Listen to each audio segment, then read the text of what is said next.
Sa isang tiyak na lungsod, ang mga tao ay nagpapatuloy sa kanilang pang-araw-araw na gawain. Isang lalaki lamang ang dumating galing sa trabaho, kaya nagpa siya siyang magpalamig sa pamamagitan ng paglalaro ng ilang video games. Kinabukasan, habang lumalabas siya patungo sa trabaho, bigla siyang nagkaroon ng cardiac arrest at nawalan ng malay. Bigla siyang nagising sa isa pang mundo sa tunog ng mga tinig. Binuksan niya ang kanyang mga mata upang makita ang isang babae na nakatayo sa harap niya, at nagtataka siya kung sino ito. Nagtataka ang lalaki kung siya ay bigla ang dinala sa ospital ng isang mabuting Samaritano, at ang babae ay ang nurse sa duty. Siya'y tumingin sa paligid, at sa tingin niya ang ospital ay mukhang luma. Nagsisimula ang isang aso na tumatahol, ngunit ito'y lumilipad sa harap ng paningin ng lalaki, at siya'y nagulat na makita ang isang lumilipad na aso. Pumasok ang isang katulong sa silid na may hawak na isang tray upang sabihin sa babae na ang kanyang tsaa ay handa na, at nagpasalamat ang babae sa katulong. Sinabi ng katulong sa babae na ang kanyang anak ay cute, at nakita ng lalaki ang kanyang pagmumukha sa salamin sa kanyang tray. Hindi siya makapaniwala na ngayon ay isang sanggol siya, at nagtataka siya kung ito ba ay panaginip lamang. Siya ay ipinanganak noong ika-200 taon ng Summer 4th calendar, at ang kanyang pangalan ay R.S. Lent. Siya ay ipinanganak sa Lam, na nasa lalawigan ng misyon. 3 taon mamaya, si R.S. ay lumaking malaki na. Siya ay nasa studio nang may katulong na kumatok sa pinto, at inanyayahan niya ito sa loob. Sinabi sa kanya ng katulong na dala niya ang tsa para sa kanya, at nagpasalamat siya rito. Napagtanto niya na nawala niya ang kanyang buhay sa kanyang nakaraang mundo, at siya ay muling isinilang bilang isang taong may pangalang Arslan. Mula nang siya'y ipanganak, siya ay nakapag-aral ng mga kasanayan sa pagbasa at pagsusulat, na nagpahusay sa kanyang kaalaman tungkol sa bagong mundo. Alam niya na ipinanganak siya sa Summer 4th Empire, ngunit hindi pa niya nakikita ang isang mapa tulad nito, na nagpapahiwatig na hindi na siya nasa Earth. Natuklasan din niya na may isang teknik na kilala bilang magic na ginagamit ng mga tao upang ipahayag ang mga misteryosong phenomenon. Iniisip niya na ang mundo ay tulad lamang ng isang laro. Ang pamilyang Luen na kanyang ipinanganak ay isang marangal na sambahayan, at sila ay nangangasiwa ng isang maliit na rehiyon na tinatawag na Lamber. Ang kanilang bahay ay napakalaki at maganda na iniisip ni Ars na ito ay isang kastilyo. Mayroon silang maraming mga katulong na palaging nag-aalaga sa kanila at isang buhay na chef na gumagawa ng masasarap na pagkain para sa kanila araw-araw. Masaya si Ars na muling isinilang siya sa ganitong kapalaran. Mula nang siya'y ipanganak, natutunan rin niya na mayroon siyang kapangyarihan na walang iba ang mayroon. Pumasok si Ars sa silid ng pagsasanay, na nagtaka sa lahat ng mga sundalo. Binati niya ang mga ito at tinanong kung pwede siyang manood mula sa kaligtasan ng pasukan. Sinabi ng mga sundalo sa kanya na okay lang siya sa ganitong distansya. Nagulat sila na ang prinsipe ay laging pumupunta sa silid ng pagsasanay sa napakabatang edad. Naniwala sila na magiging isang magaling na mandirigma siya paglaki niya. Lumapit si Ars sa isang guro na nagtuturo ng isang sundalong estudyante. Binagsakan ng guro ang sundalong estudyante, at pinagsabihan niya ito. Ngunit bumangon ang estudyanteng muli at nagpas siyang subukan ulit. Ginamit ni Ars ang kanyang kasanayan sa pagpapahalaga sa sundalong estudyante upang tingnan ang kanyang mga estadistika. Napagtanto niya na mayroong malaking kahusayan sa pagsasayaw ang estudyanteng estudyante, at napagtanto niya na magiging magaling ang estudyante sa pagsasayaw. Alam ng guro na napapagod na ang estudyante, at ang estudyante ay mukhang pagod. Lumapit si Ars kay Melee, ang estudyante, at tinawag siya, na nagulat si Melee dahil hindi niya iniisip na kilala siya ni Ars. Tinanong siya ni Ars kung kailanman niya nagamit ang isang busog, ngunit sinabi sa kanya ni Melee na hindi niya gagamitin ang ganitong sandata dahil ang tunay na lalaki ay hindi pumapatay sa kanyang mga kaaway mula sa isang ligtas na distansya tulad ng isang duwag. Sinubukan ni Ars na magmungkahi na maaaring magampanan niya ng maayos ang paggamit ng busog, at hiningi niya sa kanya na subukan ito. Pinag-isipan ni Melee ang kanyang iniisip, ngunit nang hilingan siya ng iba pang mga sundalo na subukan ito tulad ng inirerekomenda ni Ars, nagpa siya siyang subukan ito. Kumukuha si Melee ng isang busog at pana, ngunit inamin niyang hindi pa siya kailanman nakakapana noon. Nagmungkahi ang isang sundalo na lumapit siya sa target upang bawasan ang panganib ng pagkasugat ng iba, ngunit kumpiyansa si Ars na kaya niyang mabutas ang target mula sa kanyang posisyon. Iniangat ni Melee ang pana, at itinutok niya ang busog sa target. Pinalipad niya ang pana, at tumama ito sa bullseye. Akala nila ay swerteng-swerte lamang ito, kaya hinihiling nila sa kanya na subukan ito ulit. Binaril ni Melee ang ilang mga pana, at lahat ay tumama sa bullseye. Sinasabi ng lahat ng mga sundalo sa paligid niya na isinilang siya upang maging isang mamamana, at biglang na-realize ni Melee na hindi naman masama ang paggamit ng busog dahil sa gyera, lahat ay patas. Nagtataka ang mga sundalo kung paano natuklasan ni Ars na magiging magaling si Melee sa paggamit ng busog, at sinabi niya sa kanila na ito ay kanyang instinct. Na-impress ang mga sundalo dito, ngunit alam ni Ars na kung sasabihin niya sa kanila ang totoo tungkol sa kanyang kakayahan sa pagpapahalaga, hindi sila maniniwala sa kanya. Bagamat ang kanyang kakayahan ay totoo, hindi niya magamit ito sa kanyang sarili, na hindi siya gaanong masaya. Sa panahon ng hapunan, na-impress si Ars sa handaing inihanda ng kusinero. Nasa pagkakain na siya nang tawagin siya ng kanyang ama. Sinabi ng kanyang ama sa kanya na nalaman niya kung paano natuklasan ni Ars ang talento ni Melee sa paggamit ng busog, at siya ay natuwa. Medyo takot si Ars sa kanyang ama dahil palaging galit na galit ito. Ginamit ni Ars ang kanyang kasanayan sa pagpapahalaga upang tingnan ang mga estadistika ng kanyang ama. Impressed siya na ang kanyang ama ay nakapanindigan mula sa isang magsasaka patungong isang maharlika gamit ang kanyang kasanayan sa sining ng pakikidigma. Sinabi ng kanyang ama sa kanya na pahusayin ang kanyang mga instingto dahil maaari siyang maging Panginoon ng lupa balang araw. Naniwala ang kanyang ama na ang kakayahan na alamin ang talento ng ibang tao ay magiging kapakipakinabang sa kanya sa hinaharap. Inaalok ng kanyang ama sa kanya ang kanyang bahagi ng hapunan upang mas mapabilis ang kanyang paglaki, at pinasalamatan siya ni Ars para rito. Pagkatapos ng araw na iyon, nag-aral pa ng higit si Ars tungkol sa imperyo, at napagtanto niya na ang kinabukasan ay medyo malabo dahil sa mga korap na mga pinuno. Maraming pag-aaklas ang nagaganap sa mga karaniwang tao, at iba't ibang mga maharlika ang nakatuon sa autonomiya upang mapigilan ang mga pag-aaklas. Natakot si Ars na baka pumasok ang imperyo sa isang ganap na digmaan kung hindi magbabago ang mga bagay sa mas mabuti. Hindi niya maipaliwanag sa kanyang sarili na siya ay magiging pangunahin sa pagtungo sa digmaan, at nagtataka siya kung magagawa niya na mapanatili ang mga tao ng Lamberg na ligtas. Gusto niyang protektahan sila dahil napakabait sa kanya. Naalala niya ang mga salita ng kanyang ama tungkol sa kanyang mga instingto, at agad siyang nagkaroon ng ideya. Nagsuot siya ng isang kasuutan at lumabas sa kalsada. Kaagad niyang ginamit ang kanyang kasanayan sa pagpapahalaga upang suriin ang mga estadistika ng mga tao sa bayan. Pagod siya pagkatapos gamitin ang kanyang kasanayan ng matagal, at umupo siya sa isang eskinita. Bigla na lamang isinugod ng isang babae ang isang lalaki mula sa kanyang tindahan dahil ayaw niyang ibenta ang kanyang mga produkto dito. Natuklasan ni Ars na ang lalaki ay hindi katulad ng mga tao sa kanyang bayan. Itinuro ng isang batang lalaki ang lalaki, na isang Malsen, at sinubukan niyang tulungan ang kanyang ina, ngunit iniwasan siya ng lahat dahil sa kanyang mabaho. Naalala ni Ars na ang Malsen ay isang pangkat ng mga tao na nagmula sa Summerforth mula sa kabila ng dagat. Alam niya na karamihan sa kanila ay dinala bilang mga alipin, kaya't nagpasya siyang mag-alok ng tinapay sa lalaki. Nagtataka ang lahat kung bakit tinutulungan ng tagapagmana ng bahay lent ang isang Malsen. Kinuha ng lalaki ang tinapay at nagsimulang kumain habang may luha sa kanyang mga mata. Ginamit ni Ars ang kanyang kasanayan sa pagpapahalaga sa lalaki, at siya ay nagulat na halos perpekto ang kanyang mga estadistika. Alam niyang ang lalaki ay maaaring maging isang magiting na mandirigma. Ngunit tumayo ang lalaki upang umalis matapos pasalamatan siya para sa tinapay. Sinundan siya ni Ars, ngunit sinabihan siya ng lalaki na huwag siyang sundan dahil magagalit ang mga tao sa bayan. Tinanong ni Ars ang lalaki kung gusto niya bang maging kanyang tagapaglingkod, na nagulat sa lalaki. Nagplano si Ars na gamitin ang kanyang kakayahan upang rekrutin ang mga taong may potensyal upang ang kanyang teritoryo ay maging mas malakas. Iniisip ng lalaki na gusto lamang siyang magpanggap ni Ars, ngunit ipinakilala ni Ars ang kanyang sarili at ipinakita ang kanyang pamilyang crest. Nagulat ang lalaki, ngunit sinabi ni Ars na gusto niya itong maging kanyang tagapaglingkod dahil nadarama niya na mayroon itong maraming talento. Nagtataka ang lalaki kung paano naramdaman ni Ars iyon ng kanilang unang pagkikita, ngunit sinabi ni Ars sa kanya na ito ay isang bagay na alam niya lamang. Sinabi ng lalaki sa kanya na ayaw niyang magdulot ng abala sa kanya dahil hindi siya magugustuhan ng mga tao sa pagkuha ng isang Malsen bilang kanyang tagapaglingkod. Sinabi ni Ars sa kanya na huwag mag-alala tungkol dito dahil mayroon siyang plano, ngunit tinanggihan ng lalaki ang kanyang alok at lumakad palayo.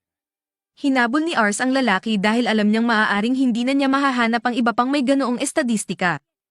Kumukulo ang tiyan ng lalaki, at nagpasya si Ars na gamitin ito bilang pabor.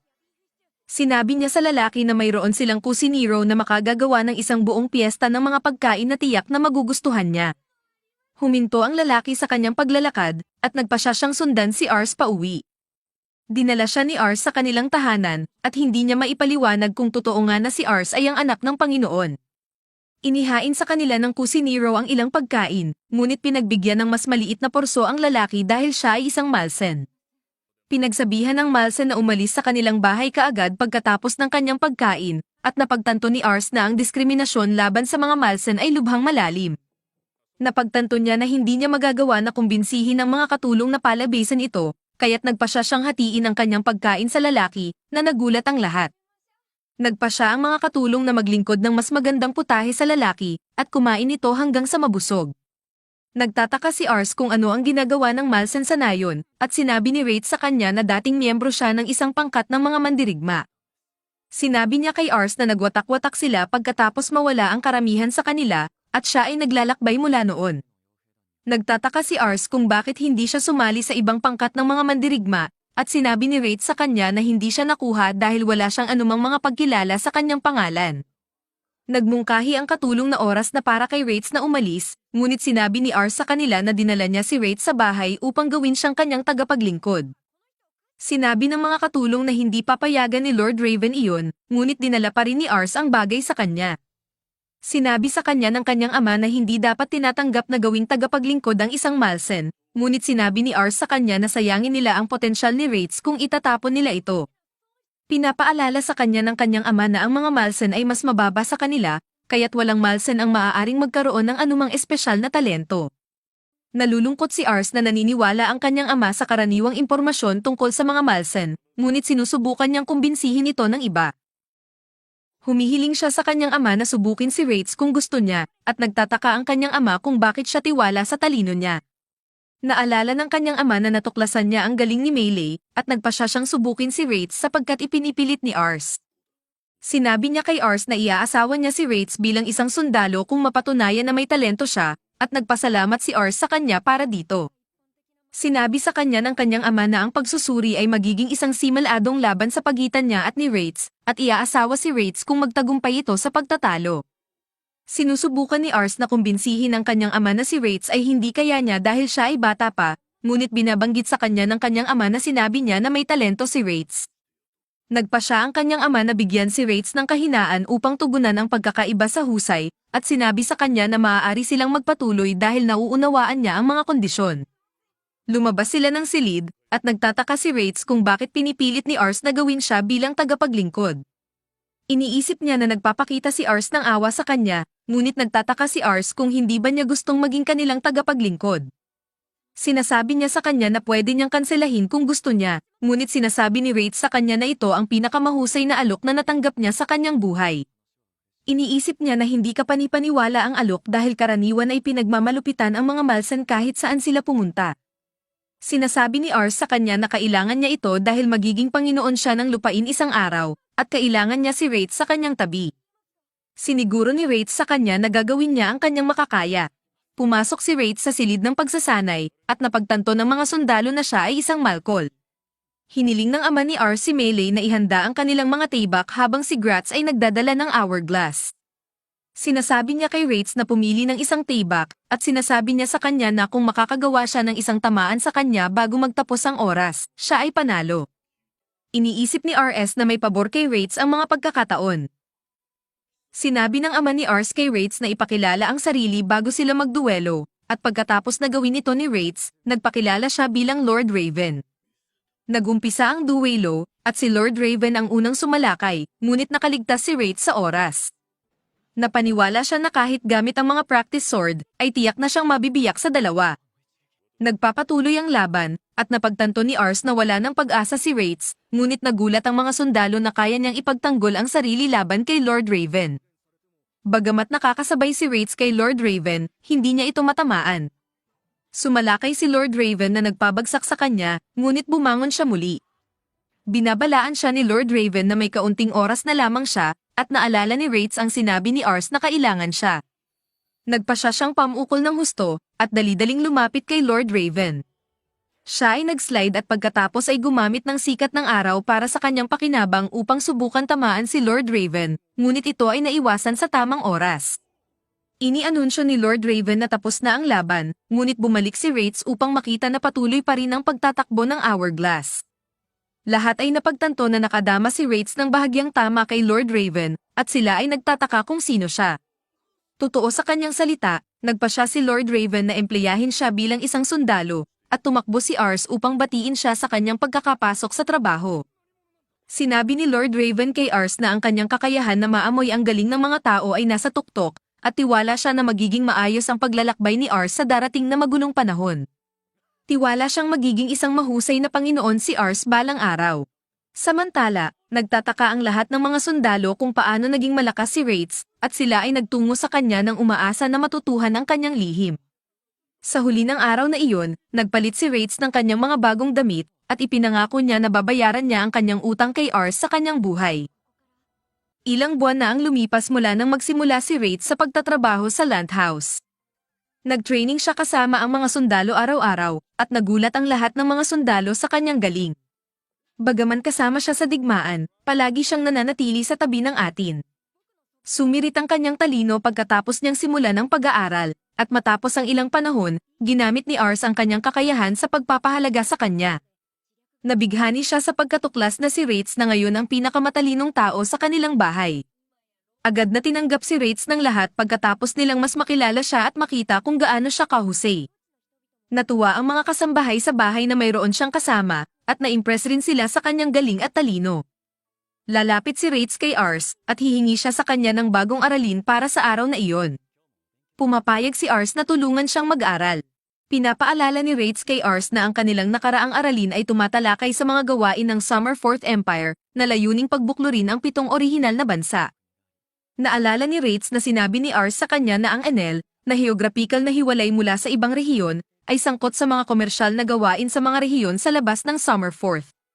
Ginawa nila ito upang magkaroon ng sapat na kapangyarihan upang sakupin ang iba pang mga kaharian sa rehiyon ng Summer Fourth. Matapos masakop ng Enel ang iba pang mga rehiyon, inihayag ng hari ng Enel ang kanyang sarili bilang emperador, at pinangalanan niya ang rehiyon na Summer Fourth. Ito ay 203 taon na ang nakalilipas, at kinumpirma ni Ars ang lahat ng kanyang sinabi.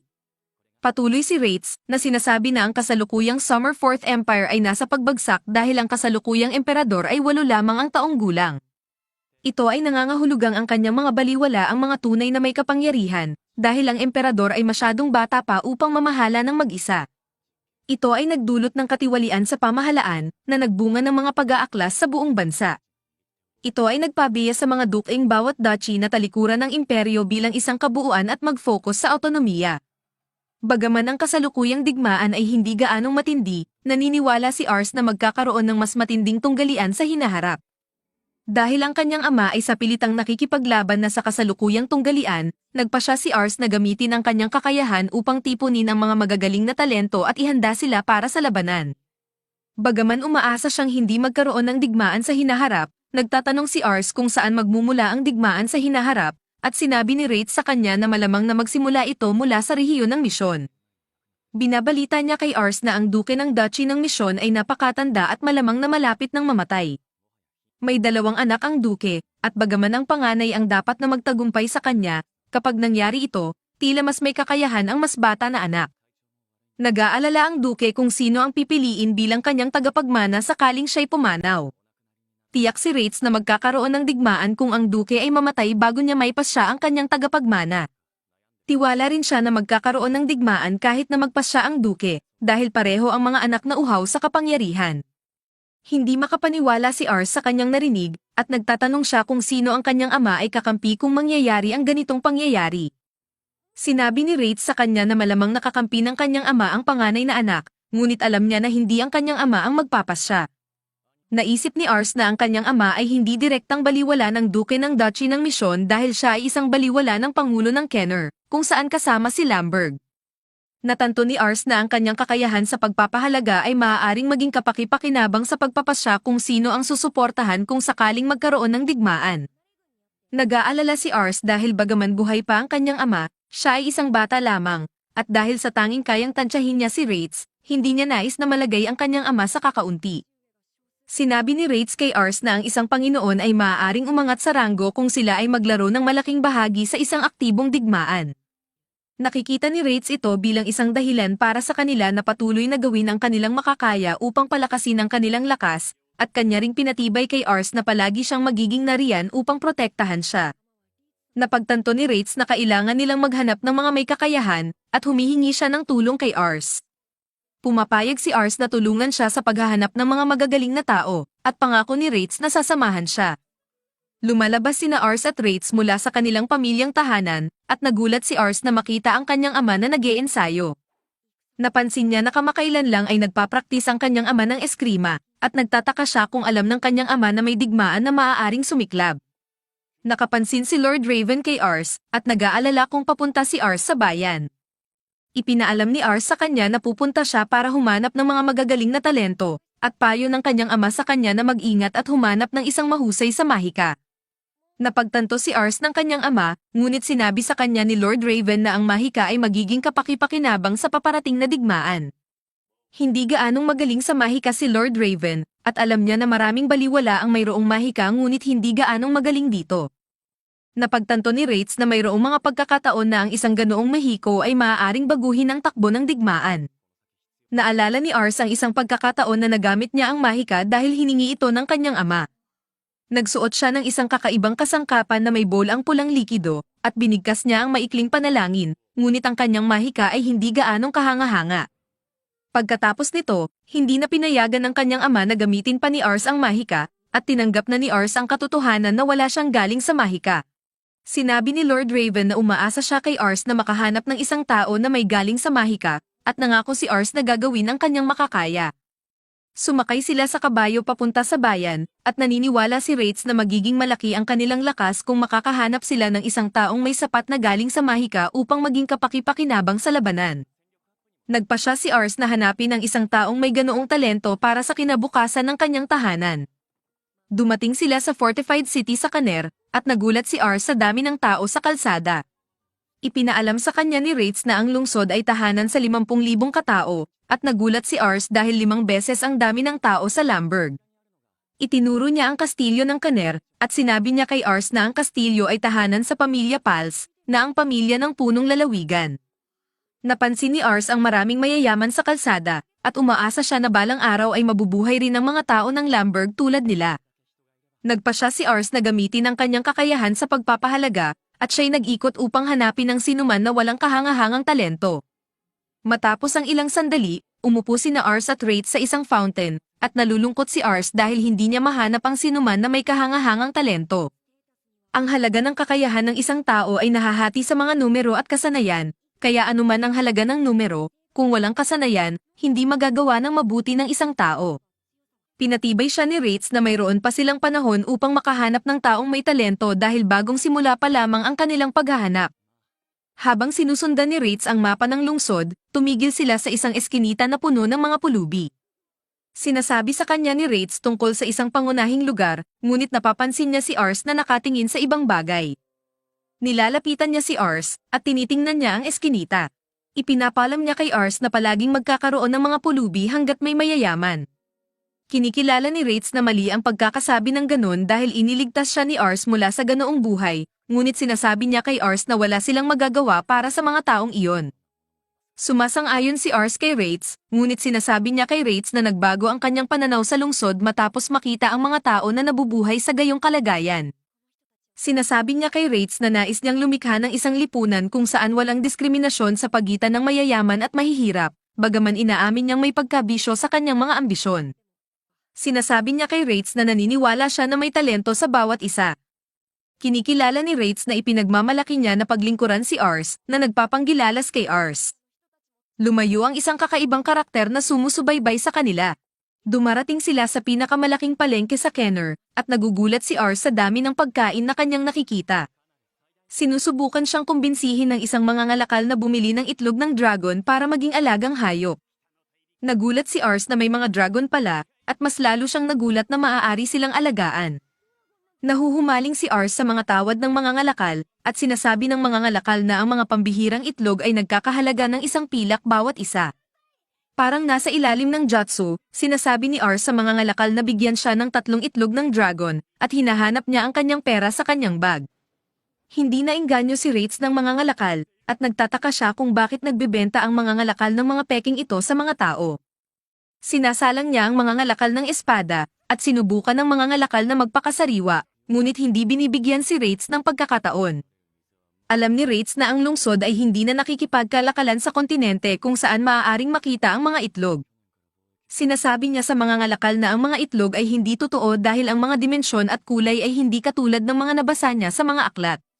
Naniniwala siya na ang mga itlog ay mga itlog ng butiki na ginawa ng mga ngalakal na ito upang ipakilala bilang itlog ng dragon, ngunit itinatanggi ito ng mga ngalakal. Malapit na kunin ni Rates ang buhay ng traidor para sa pagtatangkang lokohin si Ars, at nagsimula na ang mga ngalakal na magdasal ng kanyang huling dasal. Sumasang-ayon si Ars at nananawagan kay Rates na huwag patawarin ang mga ngalakal dahil hindi na niya binibili ang mga itlog. Humihingi ng paumanhin si Rates sa pag-aksyon ng walang pag-iingat, ngunit pinasasalamatan siya ni Ars sa pagliligtas sa kanya mula sa panlilinlang. Nagtataka siya kung ang ibang mga ngalakal ay lilituhin din siya tulad ng mga ngalakal ng itlog. Nagpa siya siyang maging mas may kaalaman upang hindi siya magtapos na papatay ng tao si Rates. Nagpa siya silang magpatuloy sa paghahanap ng talento, ngunit nagpa siya silang magmeryenda muna. Matapos ang ilang sandali, binabalaan ni Rates si Ars na kumain ng dahan-dahan habang ibinibigay sa kanya ang isang steak, ngunit biglang napansin niya ang isang tindahan na nagbebenta ng candy. Nagmamadali siya patungo sa tindahan na may dala-dalang pera, at humihingi siya sa nagtitinda ng ilang candy, ngunit may bumangga sa kanya at kinuha ang kanyang pitek ng pera. Hindi napansin ito ni Ars, at iniisip niyang aksidente lang na nabangga siya ng taong iyon dahil sa pagmamadali nito. Ipinababalita sa kanya ni Rates na ninakaw na ang kanyang pitek, at pinapangako niya sa kanya na hahabulin niya ang magnanakaw. Binuhat niya si Ars sa kanyang likuran, at sinimulan niyang habulin ang magnanakaw. Ang magnanakaw ay ang kakaibang tao na sumusubaybay sa kanila kanina. Lumapit si Rates sa magnanakaw at binawasan ang kanyang pagkakakubli. Tumakbo ang babae papunta sa isang eskinita, at sinundan siya ni Rates sa eskinita. Bigla na lang ay napaligiran ang magnanakaw ng mga tulisan, at sinasaktan ng boss ang maliit na magnanakaw dahil sa pagtatangka nitong tumakas. Sinubukan ni Ars na pakialaman at pigilang paluin ng mga lalaki ang babae, ngunit galit na galit ang boss sa kanyang presensya. Sinubukan nitong atakihin si Ars, ngunit pinigilan ni Rates ang kanyang atake at sinagot siya ng pag-atake. Nahulog niya ang boss, at nagpa siya ang mga kasamahan nito na atakihin si Rates. Isa-isa niyang binagsak ang mga ito, at biglang umatras at tumakbo ang mga ito. Nagtataka si Ars kung okay lang ang babae, at ginamit niya ang kanyang kakayahan sa pagpapahalaga sa kanya. Natuklasan niya na may S-tier mage ability at napakataas na kahusayan siya. Nakita niya na ang pangalan ng babae ay si Charlotte, at siya'y nagulat sa kanyang mga kakayahan sa kabila ng kanyang kabataan. Napagtanto ni Ars na ang kanyang kapangyarihan sa mahika ay labis-labis, bagaman hindi siya gaanong bihasa sa iba pang anyo ng labanan. Lumapit si Rates kay Charlotte at sinabihan siya na ibalik ang pouch ni Ars, ngunit humiling si Ars sa kanya na maging baliwala niya. Nagulat si Rates dito dahil akala niya ay simpleng magnanakaw lang siya, ngunit ipinaalam ni Ars sa kanya na ang kanyang talento sa mahika ay kamangha-mangha. Tinanggihan ni Charlotte ang kanyang alok dahil hindi niya gusto na magtrabaho para sa isang bata na katulad ni Ars, at nagulat si Ars. Sinusubukan niyang kumbinsihin siya na pahiramin siya ng kanyang kapangyarihan, ngunit sinasabi sa kanya ni Charlotte na hindi pa siya kailanman gumamit ng mahika dati. Sinasabi ni Ars sa kanya na nakikita niya na may kahangahangang kakayahan siya sa mahika, at napagtanto rin niya na magnanakaw siya dahil sa mahirap na buhay. Sinasabi niya sa kanya na mas mabuti ang kanyang buhay kung magiging baliwala siya, at sinasabi ni Charlotte na iyon ay isang opinyon mula sa pananaw ng isang taong mayaman. Nagtataka siya kung bakit palaging nilalay ng mga mayaman ang mga taong katulad niya. Sinasabi niya kay Ars na hindi siya maging kasangkapan para protektahan ang kanyang marangyang buhay, ngunit sinisikap ni Ars na kumbinsihin siya na hindi siya katulad ng ibang mga maharlika. Sinasabi niya sa kanya na ang kanyang pangarap ay ang gumawa ng isang lungsod kung saan ang mga tao ay maaaring mabuhay ng may kapayapaan at walang takot sa diskriminasyon. Sinasabi ni Charlotte na hindi niya masasabik na lumikha siya ng isang utopia kung hindi siya sigurado sa araw. Iniisip niya na sinusubukan lamang niya siyang upahan upang magmukhang mabuti ang kanyang sarili, kaya tinatanggihan niya muli ang kanyang alok. Sinasabi ni Rates sa kanya na ibalik ang pitek na ninakaw niya, at sumasang-ayon siya dahil hindi niya nais na manatili sa utang sa kanila dahil sa pagliligtas nila sa kanya. Nagtataka si Ars kung sino ang mga lalaki, at sinasabi ni Charlotte sa kanya na mga kasamaan ng ilang mga ngalakal ng alipin na kanyang tumakas. Sinusubukan ni Ars na kumbinsihin siya na tumakas ng mas malayo, ngunit sinasabi sa kanya ni Charlotte na hindi niya magagawa iyon, at nagtataka si Ars kung bakit. Bigla, may mga bata na dumating upang batiin si Charlotte. Nagtataka si Rates kung sino ang mga bata, at sinasabi ni Charlotte sa kanila na mga ulila na naninirahan sa eskinita katulad niya. Sinasabi niya sa kanila na hindi niya basta-basta may iwan ang mga bata ng ganoon lang, kaya nagpa siya si Ars na ibigay na lamang sa kanya ang kanyang pitek. Sa huli ng araw, nakaupo si Ars sa isang bangko sa labas ng kanyang silid. Sinusubukan siya ni Rates na kumbinsihin na pumasok sa silid dahil malamig sa labas, ngunit hindi gumagalaw si Ars. Sinasabi ni Rates kay Ars na maunawaan niya si Charlotte dahil minsan ding tulad niya siya. Ipinababalita niya kay Ars na malamang ay dumana si Charlotte sa mga kamay ng mga maharlika, at iyan ang dahilan kung bakit niya iniisip na pare-pareho ang lahat ng maharlika. Pinatitibay niya si Ars na siya'y kaiba, ngunit sinasabi ni Ars sa kanya na inabuso niya ang kanyang pribilehiyo. Sinasabi ni Ars kay Rates na tama si Charlotte tungkol sa kanya. Bigla, nakikita niya ang mga ulila na tumatakbo sa mga kalye at tumatawag kay Charlotte. Lumabas si Ars upang salubungin sila, at ipinaalam nila sa kanya na nahuli si Charlotte. Inihagis ng mga kawatan si Charlotte sa lupa sa kanilang tahanan, at sinaktan siya para gawing mas mahirap ang kanilang mga trabaho. Patuloy nila siyang sinasaktan, ngunit nawalan na si Charlotte ng pakiramdam, na nakakainis sa mga kawatan dahil hindi siya umiiyak o humihingi ng tulong sa sinuman. Binalaan ng pinuno ng mga kawatan ang kanyang mga tauhan na tigilan ang pagsasaktong kay Charlotte dahil mayroon na siyang bibili, at ayaw niyang masira ang mukha nito. Ininform niya sila na ayaw niyang maapektuhan ang relasyon nila ng kanyang mamimili, at pumayag naman ang mga kawatan na itigil ang pagpapahirap kay Charlotte. Biglang napansin ng mga ito ang isang bag sa tabi ni Charlotte, at iniisip nilang isa ito sa mga ninakaw niyang bag mula sa mga tao sa kalsada. Kinuha nila ang bag, at napagtanto nilang may laman itong malaking halaga ng pera, ngunit agad na kinuha ni Charlotte ang bag at sinubukang tumakas. Hinabol ng mga kawatan siya at pinigil siya, subukang patunayan na hindi siya makakalayo sa kanila. Naalala ni Charlotte ang mga mukha ng mga bata sa kanyang pangangalaga at lahat ng mga bagay na magagawa ng pera sa bag para sa kanila. Inaabisuhan siya ng pinuno ng mga kawatan na wala nang silbi ang pagtakas dahil ang naghihintay lamang sa kanya ay isang buhay ng kahirapan. Sinusubukan niyang kumbinsihin siya na tanggapin ang kanyang bagong realidad at ilagay ang buong sisi sa kanyang mga magulang na iniwan siya, ngunit biglang bumagsak ang kawatan na nag-aabang sa pinto. Nag-iba ang pinto, at nagtataka ang mga kawatan kung sino ang nakikialam sa kanilang negosyo. Pumasok si Ritz sa silid, at nakilala siya ng kawatan mula sa kanilang laban sa eskinita. Sinubukan ng mga kawatan na talunin si Ritz, ngunit siya ay nanghuhuli ng sinumang dumating sa kanya. Nagpa siya ang pinuno ng mga kawatan na pigilin ang natitirang mga kawatan na makipaglaban kay Ritz, at si Ars ay dumating, nagtatanong kung okay lang si Charlotte. Nagtataka siya kung ano ang ginagawa niya sa tahanan ng mga kawatan, at hindi makapaniwala ang pinuno ng mga kawatan na ang tiwala ni Ars ay sobrang matibay na kahit na siya ay pumasok ng walang kasamang bayad matapos sirain ang kanyang pinto.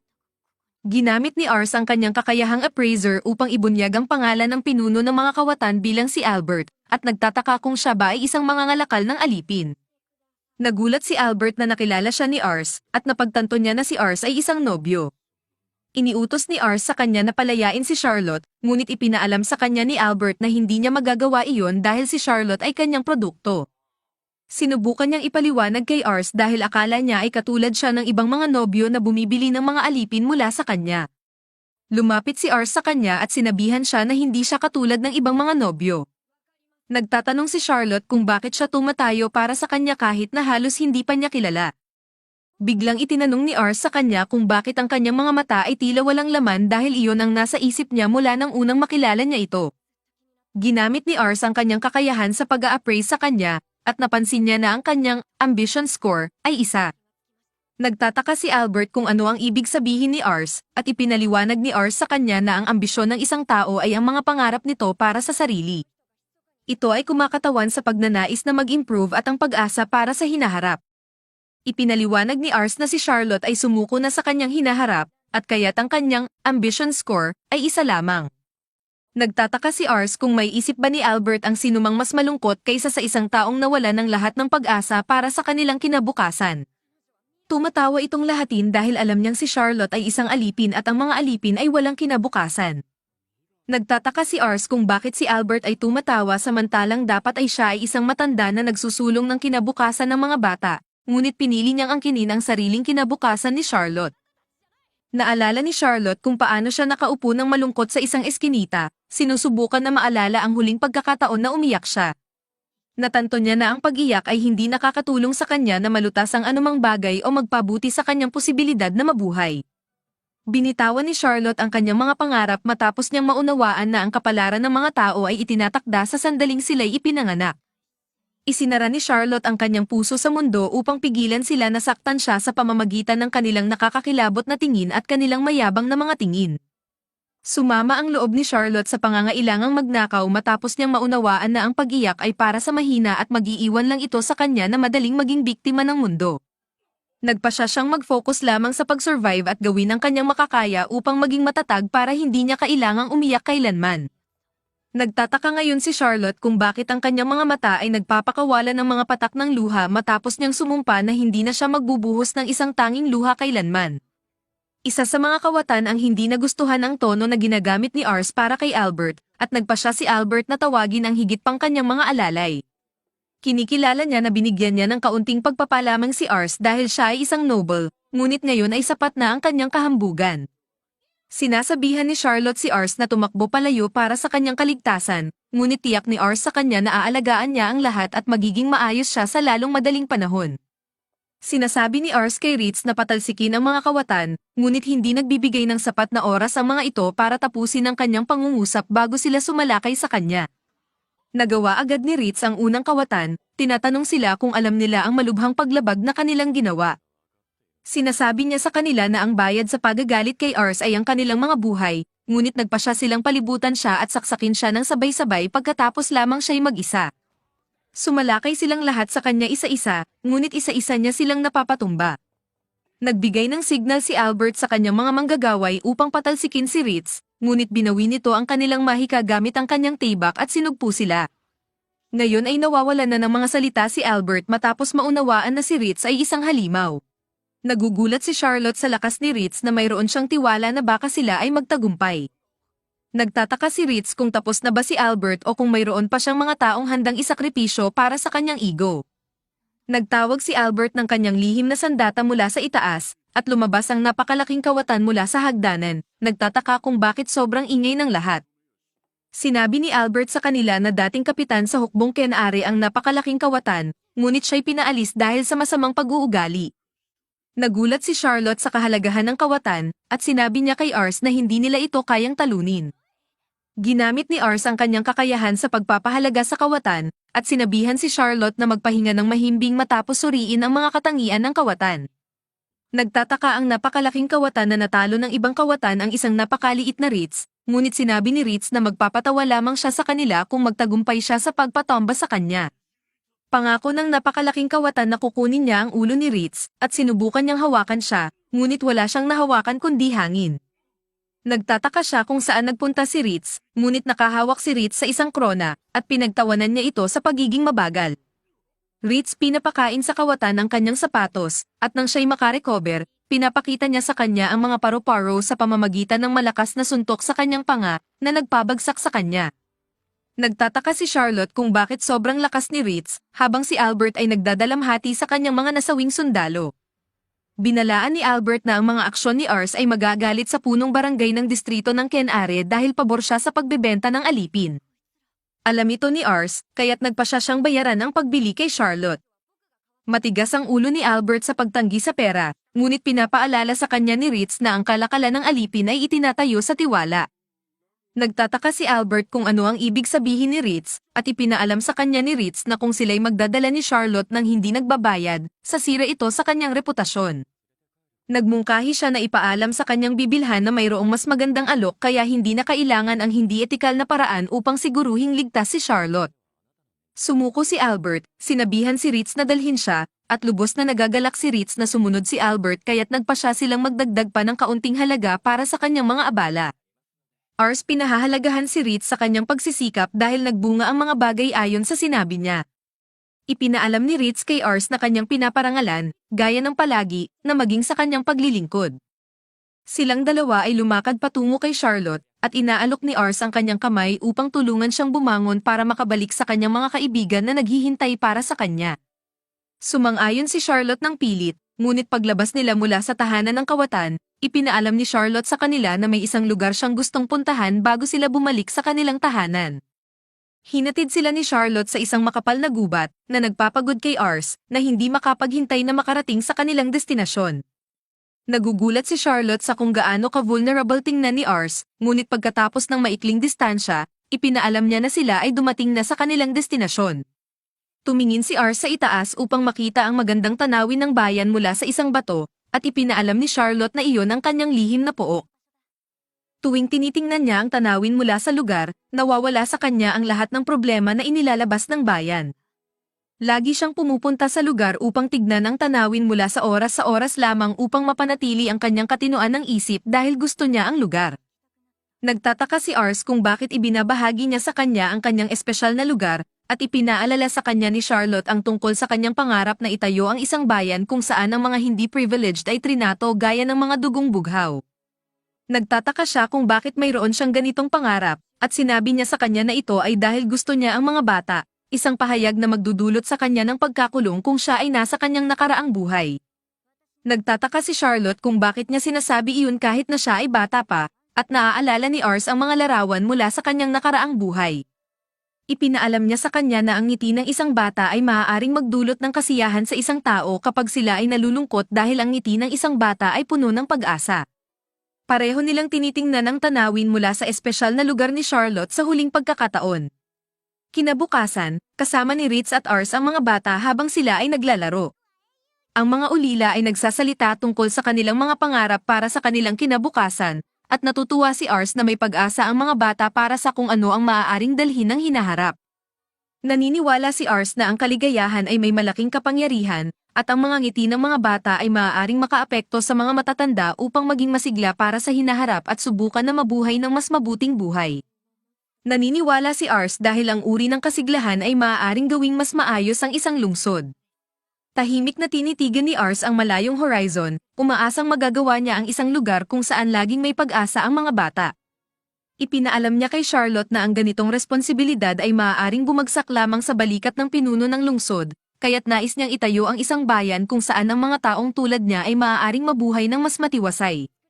Bigla na lamang na-realize ni Ars na tila siya'y naglalayong magturo sa kanya, at humingi siya ng paumanhin para dito. Inamin niya na nasasabik siya sa sandaling iyon dahil sa kanyang matinding pangarap. Sa kanyang pagkasorpresa, pumayag si Charlotte na sumama sa kanya at maging kanyang alalay. Nagtataka si Ars kung hindi ba mag-aalala si Charlotte para sa mga bata, ngunit ipinaalam niya sa kanya na ang mga bata ang dahilan kung bakit siya sama-sama sa kanya. Sinabi niya sa kanya na nais niyang magkaroon sila ng kinabukasan na katulad ng iniuulat niya, at nagpa siya si Ritz na patunayan ang kakayahan ni Charlotte sa mahika gamit ang isang magic item. Nagtataka si Ars kung saan niya nakuha ang item, at ipinaalam niya kay Ars na hiniram niya ito mula sa isang bahay na kanilang binisita. Ibinigay ni Ritz kay Charlotte ang magic item para matest ang kanyang mahika dahil gusto niyang makita ang kanyang kakayahan sa mahika para sa kanyang sarili upang lubos na tanggapin siya bilang kasamahan. Ikinumpirma ni Charlotte na ito ang unang pagkakataon niyang gumamit ng mahika, at hindi niya pa nga alam kung paano ihulma ang mga ito. Nagpa siya si Ritz na ipakita sa kanya kung paano ihulma ang isang spell habang tinitingnan siya ni Ars ng may kahihinatnan, nagtataka kung ano ang kayang gawin ng isang may S-rank na kasanayan. Ipinaalam sa kanya ni Ritz na handa na siya, at sinabi niya ang ensaktasyon na sinabi ni Ritz sa kanya. Biglang nagmanifest ang isang malaking fireball sa kanyang nakaabang na palad, at isang ningas ang sumirit sa himpapawid, na nagdulot ng pagkagulat kina Ritz at Ars. Ang mga tao sa bayan ay nagulat din sa sumpa. Bumagsak ang magic item mula sa sobrang dami ng mahika, at masaya si Charlotte sa lakas ng kanyang sumpa. Namangha si Ars sa kapangyarihan ni Charlotte, habang labis na nadidismaya si Ritz sa kanyang mahika na halos hindi niya nagawang magbigay ng papuri mula sa kanyang bibig. Nagtataka si Charlotte kung makakakuha siya ng pagkain at tirahan kapag naging alalay siya ni Ars. Sinabi niya sa kanya na makakakuha siya ng lahat ng iyon, kasama na ang buwan ng sahod, ngunit hiningi niya sa kanya na ipadala ang kanyang sahod sa mga bata dahil mahihirapan silang mabuhay nang wala siya. Ipinaalam niya na ang lahat ng kailangan niya ay pagkain at tirahan lamang, at nangako si Ars na ibibigay ang kanyang sahod sa ampunan. Sinabi ni Ars na siya'y masigasig sa kanyang kinabukasan. Nagpahayag ng pangako si Charlotte na gagawin ang lahat ng kanyang makakaya upang matupad ang pangarap niya. Sinabi ni Ars na hindi na kailangan niyang maging ganun ka-formal at nagpa siya siyang huwag ng gawin dahil hindi naman siya mahusay sa mga formal na usapan. Sinabi ni Ars sa kanya na kailangan nilang bumalik sa bahay dahil nakakuha na sila ng kanilang nais at nauubusan na sila ng pera. Agad humingi ng paumanhin si Charlotte para sa pagnanakaw ng kanilang pera at nagpasalamat siya sa kanila sa pagligtas sa kanya mula sa mga magnanakaw. Sinabi ni Ars sa kanya na huwag siyang mag-alala tungkol dito, ngunit hindi inakala ni Charlotte na isang araw ay magiging alalay siya ng isang mas bata sa kanya. Sinabi niya kay Ritz na mas interesado siya sa kinabukasan ni Ars at sumang-ayon si Ritz sa kanya. Kinabukasan, pumunta si Charlotte upang magpaalam sa mga batang ulila at natutuwa si Ars na mayroon na siyang isa pang mapagkakatiwalaang kasama. Bagaman siya'y natutuwa na ang kanyang tahanan ay ngayon ay mas malakas, ramdam niya rin ang presyon ng pagkakaroon ng mga kamanghamanghang tao sa paligid niya habang siya'y lubos na normal. Nagpa siya si Ars na sundan ang kanyang pangarap at gawin ang kanyang makakaya upang ito'y maabot. Sa kanilang pag-uwi, huminto sila upang kumuha ng mga merienda, ngunit napansin ni Ritz na may masamang asal sa hapagkainan si Charlotte. Sinabi niya sa kanya na kailangan niyang matuto nito kung gusto niyang manatiling alalay ni Ars, ngunit sinabi niya sa kanya na ito'y imposible. Dumating sila sa bahay, ngunit tumanggi si Lord Raven na kilalanin si Charlotte bilang alalay ni Ars dahil hindi ang pasilidad ng digmaan ang angkop para sa isang babae. Hiniling ni Ars kay Charlotte na ipakita ang kanyang kapangyarihan kay Lord Raven, at matapos makita ang resulta, kaagad siyang tinanggap ni Lord Raven sa Luvent House. 3 taon ang lumipas, binabati ni Ars ang kanyang ama sa pagbabalik sa kanilang tahanan at ipinaliwanag na ang kanilang teritoryo ay matatagpuan sa distrito ng Car. Dahil dito, sila ay nakikipaglaban sa mga alitan sa lupa sa kalapit na lalawigan. Kaya naman, ilang beses nang ipinadala doon ang kanyang ama upang malutas ang alitan. Bagaman may ilang namatay, mataas pa rin ang mga diwa ng lahat. Tumakbo si Ars patungo sa kanyang ama at nagtanong kung paano ang laban. Ipinaliwanag ng kanyang ama na medyo madali itong panalunin, lalo na't nagkaroon si Charlotte ng pagkakataon na gamitin ang kanyang mahika. Siya ay tinanggap at ipinaliwanag na dahil sa kanyang kahangahangang galing sa mahika, naging mabilis siyang sumikat at naging isa sa pinakatakot na mga mandirigma. Siya pa nga ay tumanggap ng titulong ginang ng apoy ng Len at naging isang alindog ng kanyang sambahayan na Mage Corps. Hindi makapaniwala si Ars na isang talentadong tao lamang ang maaaring magdulot ng ganoong malaking pagbabago, ngunit ngayon ay naisip na niya kung gaano kahalaga ang isang kasanayan. Bigla, lumitaw ang kanyang ina, at ipinakilala ni Ars na may isa pang balitang huling ibabalita mula sa nakalipas na 3 taon, mayroon na siyang bagong kapatid na lalaki at babae, kambal. Binantayan ng kanyang ama ang kanyang mga kapatid, na napapansin kung paano sila nagbabago tuwing siya ay ipinadala. Nakumpirma ng kanyang ina ngunit pinaninindigan na tila lahat sila'y kamukha ni Ars, na medyo kainahinala. Sinuri ni Ars ang mga estadistika ng kanyang mga kapatid at napansin kung gaano kahalaga ang kanilang magiging papel sa hinaharap. Bigla, dumating si Ritz, na nagpapahayag na maaari silang makahanap ng mas may talento pa. Isang pamilya ng mga mangangaso ang lumipat sa kanilang lupain, at pinupuri ang mga nakatatandang kapatid sa kanilang mga kasanayan.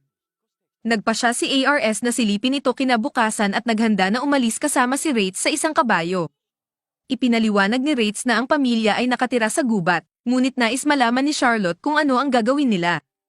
Ipinaliwanag ni Ars, at napagpasyahan niyang sumama sa kanila bilang escort ni Ars dahil araw niya itong walang pasok. Masaya si Ars sa kanyang biyahe sa kabayo, ngunit iniisip ni Charlotte na masyadong natatagalan. Ipinaliwanag ni Ritz na dahil sa kanya ito dahil hindi siya marunong sumakay, at napilitan silang sumakay sa parehong kabayo. Nagreklamo si Charlotte na binabanggit na sila at si Ars ay magaan at dapat si Ritz ang bumaba at tumakbo. Tinanggihan niya ito dahil siya ang nag-insist na sumama sa kanila. Ipinahayag niya na nais niyang bantayan si Ars, ngunit pinaninindigan ni Ritz na kaya niyang gawin ang lahat ng bagay ng mag-isa. Patuloy silang nag-aaway, sinasabi ni Charlotte na siya ang makakaprotekta kay Ars dahil sa kanyang tunay na tagumpay sa labanan. Gayunpaman, napansin ni Ars na siya ay pumuputol ng ugnayan ng kanyang mga kasama habang naghahanap ng mga bagong kasama. Habang nagpapatuloy sila, nakakita sila ng isang baboy ramon na dumaan ngunit binaril ng isang arrow. Sila ay namangha sa kanilang nakita at napansin ang dalawang nabanggit na mga kapatid. Pinupuri ng mga kapatid ang isa't isa habang tinatawag ang kanilang kalaban. Ipinaliwanag ni Rates na marahil sila ang mga hinahanap nila. Pagkatapos mapansin ang grupo, humihingi ng paumanhin ang mga kapatid dahil hindi nila sila napansin, at ginamit ni ARS ang kanyang kasanayan upang suriin ang kanilang estadistika. Ang kanilang husay ay nasa gitnang 60s, na may A-rank na kakayahan si G2 para sa infantry habang si Marcus naman ay may A-rank para sa pagbabaril. Nagtanong ang mga kapatid kung ano ang kanilang ginagawa roon, at sinabi ni ARS na narito siya upang humiling ng isang bagay. Hinatid nila ang grupo sa kanilang bahay, at nagbigay ang kanilang ama sa kanila ng malaking hapunan. Humihingi ng paumanhin ang matandang lalaki dahil ito'y hindi gaanong magarbo, ngunit agad na kumakain si Charlotte. Nagtanong siya kung anong klaseng karne ang iyon, at ipinaliwanag ni G2 na ito'y ang baboy ramon na kanilang nahuli kanina. Ipinaliwanag niya na mahirap silang mahuli dahil maliit at mabilis, ngunit masarap ang kanilang laman. Gayunpaman, sinabihan siya ni Rates na magpakita ng kaunti pang pagpipigil dahil siya ang nagsisilbing escort. Nagtanong naman ang ama ng mga kapatid kung ano ang gusto ni ARS sa kanila. Diretso si ARS at sinabi na gusto niyang maglingkod si G2 at Marcus bilang mga sundalo para sa kanilang pamilya. Napangiti ang kanilang ama sa balita, at sinabi ni ARS na nakikita niya ang kanilang talento. Nagdagdag si Rates na kayang-kaya ni ARS ang pagtansya ng talento ng isang tao na nagpapataas ng kasiyahan ng pamilya. Sinabi ng ama kung paano nila ngayon masusumpungan ang kanilang pangarap na maging mga sundalo. Sumumpa ang mga kapatid na gagawin nila ang kanilang makakaya, at binanggit ng ama kung gaano kahusay at kahanahon si ARS kumpara sa kanyang bunso, si Rosal, na may parehong edad. Nagkaroon ng interes si ARS at ipinaliwanag na medyo hindi mahusay ang kanyang bunso. Sa kasamaang palad, sa parehong oras, pumasok ang batang iyon ng palihim sa silid at kumuha ng isang tinapay. Nagtanong si ARS kung nasaan si Rosal, at tinanong ni Charlotte kung iyon ba siya. Napansin nilang lahat ito, at sinabihan ng ama ang bata na huminto sa pagnanakaw nang hindi ba mabati sa Panginoon ng kanyang anak. Lumapit ang bata at maliwanag na mahihiya na batiin ang sinuman ng tama. Napansin ni Rates kung paano kaiba ang buhok niya kumpara sa kanyang kapatid. Biglang umaksyon ang abilidad ni Rosal, at napansin niya ang malaking potensyal ng maliit na bata. Hindi lamang ang kanyang katalinuhan ang umaabot sa 109, kundi mayroon din siyang ilang A-rank na kasanayan pati na rin ang isang S-rank na tagapayo. Hindi makapaniwala si Ars sa kahusayan na ito at iniisip niyang parang isang kilalang general na ipinanganak muli. Iniisip niya na ang batang si Rosal ay isang halimaw at nag-aalinlangan siya kung makakahanap siya ng mas mataas na estadistika sa buong imperyo. Alam niyang mababa ang kanyang mga estadistika dahil 5 taon pa lamang si Rosal, ngunit sa tamang pagsasanay, magiging isang magaling na tagabantay siya sa hinaharap. Lumapit ang ama at humingi ng paumanhin dahil hindi kasing husay si Rosal kumpara sa kanyang mga kapatid. Gayunpaman, kaagad na binanggit ni ARS na nais din niyang maging tagabantay si Rosal. Hindi makapaniwala ang pamilya, at sinubukan ng ama na pigilin ito sa pamamagitan ng pagbanggit na si Rosal ay magdudulot ng gulo. Itinanggi ito ni ARS at personal na inanyayahan si Rosal na sumama sa kanya. Nagtatanong si Rosal sa kanyang sarili, ngunit ipinaliwanag ni ARS na alam niya na may talento si Rosal at humihiling na sumali. Gayunpaman, nagsimulang umiyak si Rosal dahil sa tingin niya ay pinipilit lang siya na makipaglaban sa hinaharap. Iniisip niya ang mga nakakatakot na mukha ni na ARS, Rates, at Charlotte na handang gamitin siya ng walang pangalawang pag-iisip. Tinanggihan ni Rosal ito dahil alam niyang mamamatay siya at tumakbo palayo. Hindi makapaniwala si ARS na tinanggihan siya, ngunit binanggit ni Rates na nakita na niya ito noon habang tinitingnan si Charlotte. Humingi ng paumanhin ang ama at sinabi na malamang ay hindi papayag si Rosal dahil mahina at mahiyain ito kumpara sa kanyang mga kapatid. Ipinaliwanag niya na namatay ang kanyang ina 2 taon na ang nakakaraan, at mula noon, nag-iisa si Rosal sa lahat. Karaniwang ang anak ng isang mangangaso ay nagsisimulang magputol ng kahoy at mag-ensayo sa paggamit ng pana sa edad na 5.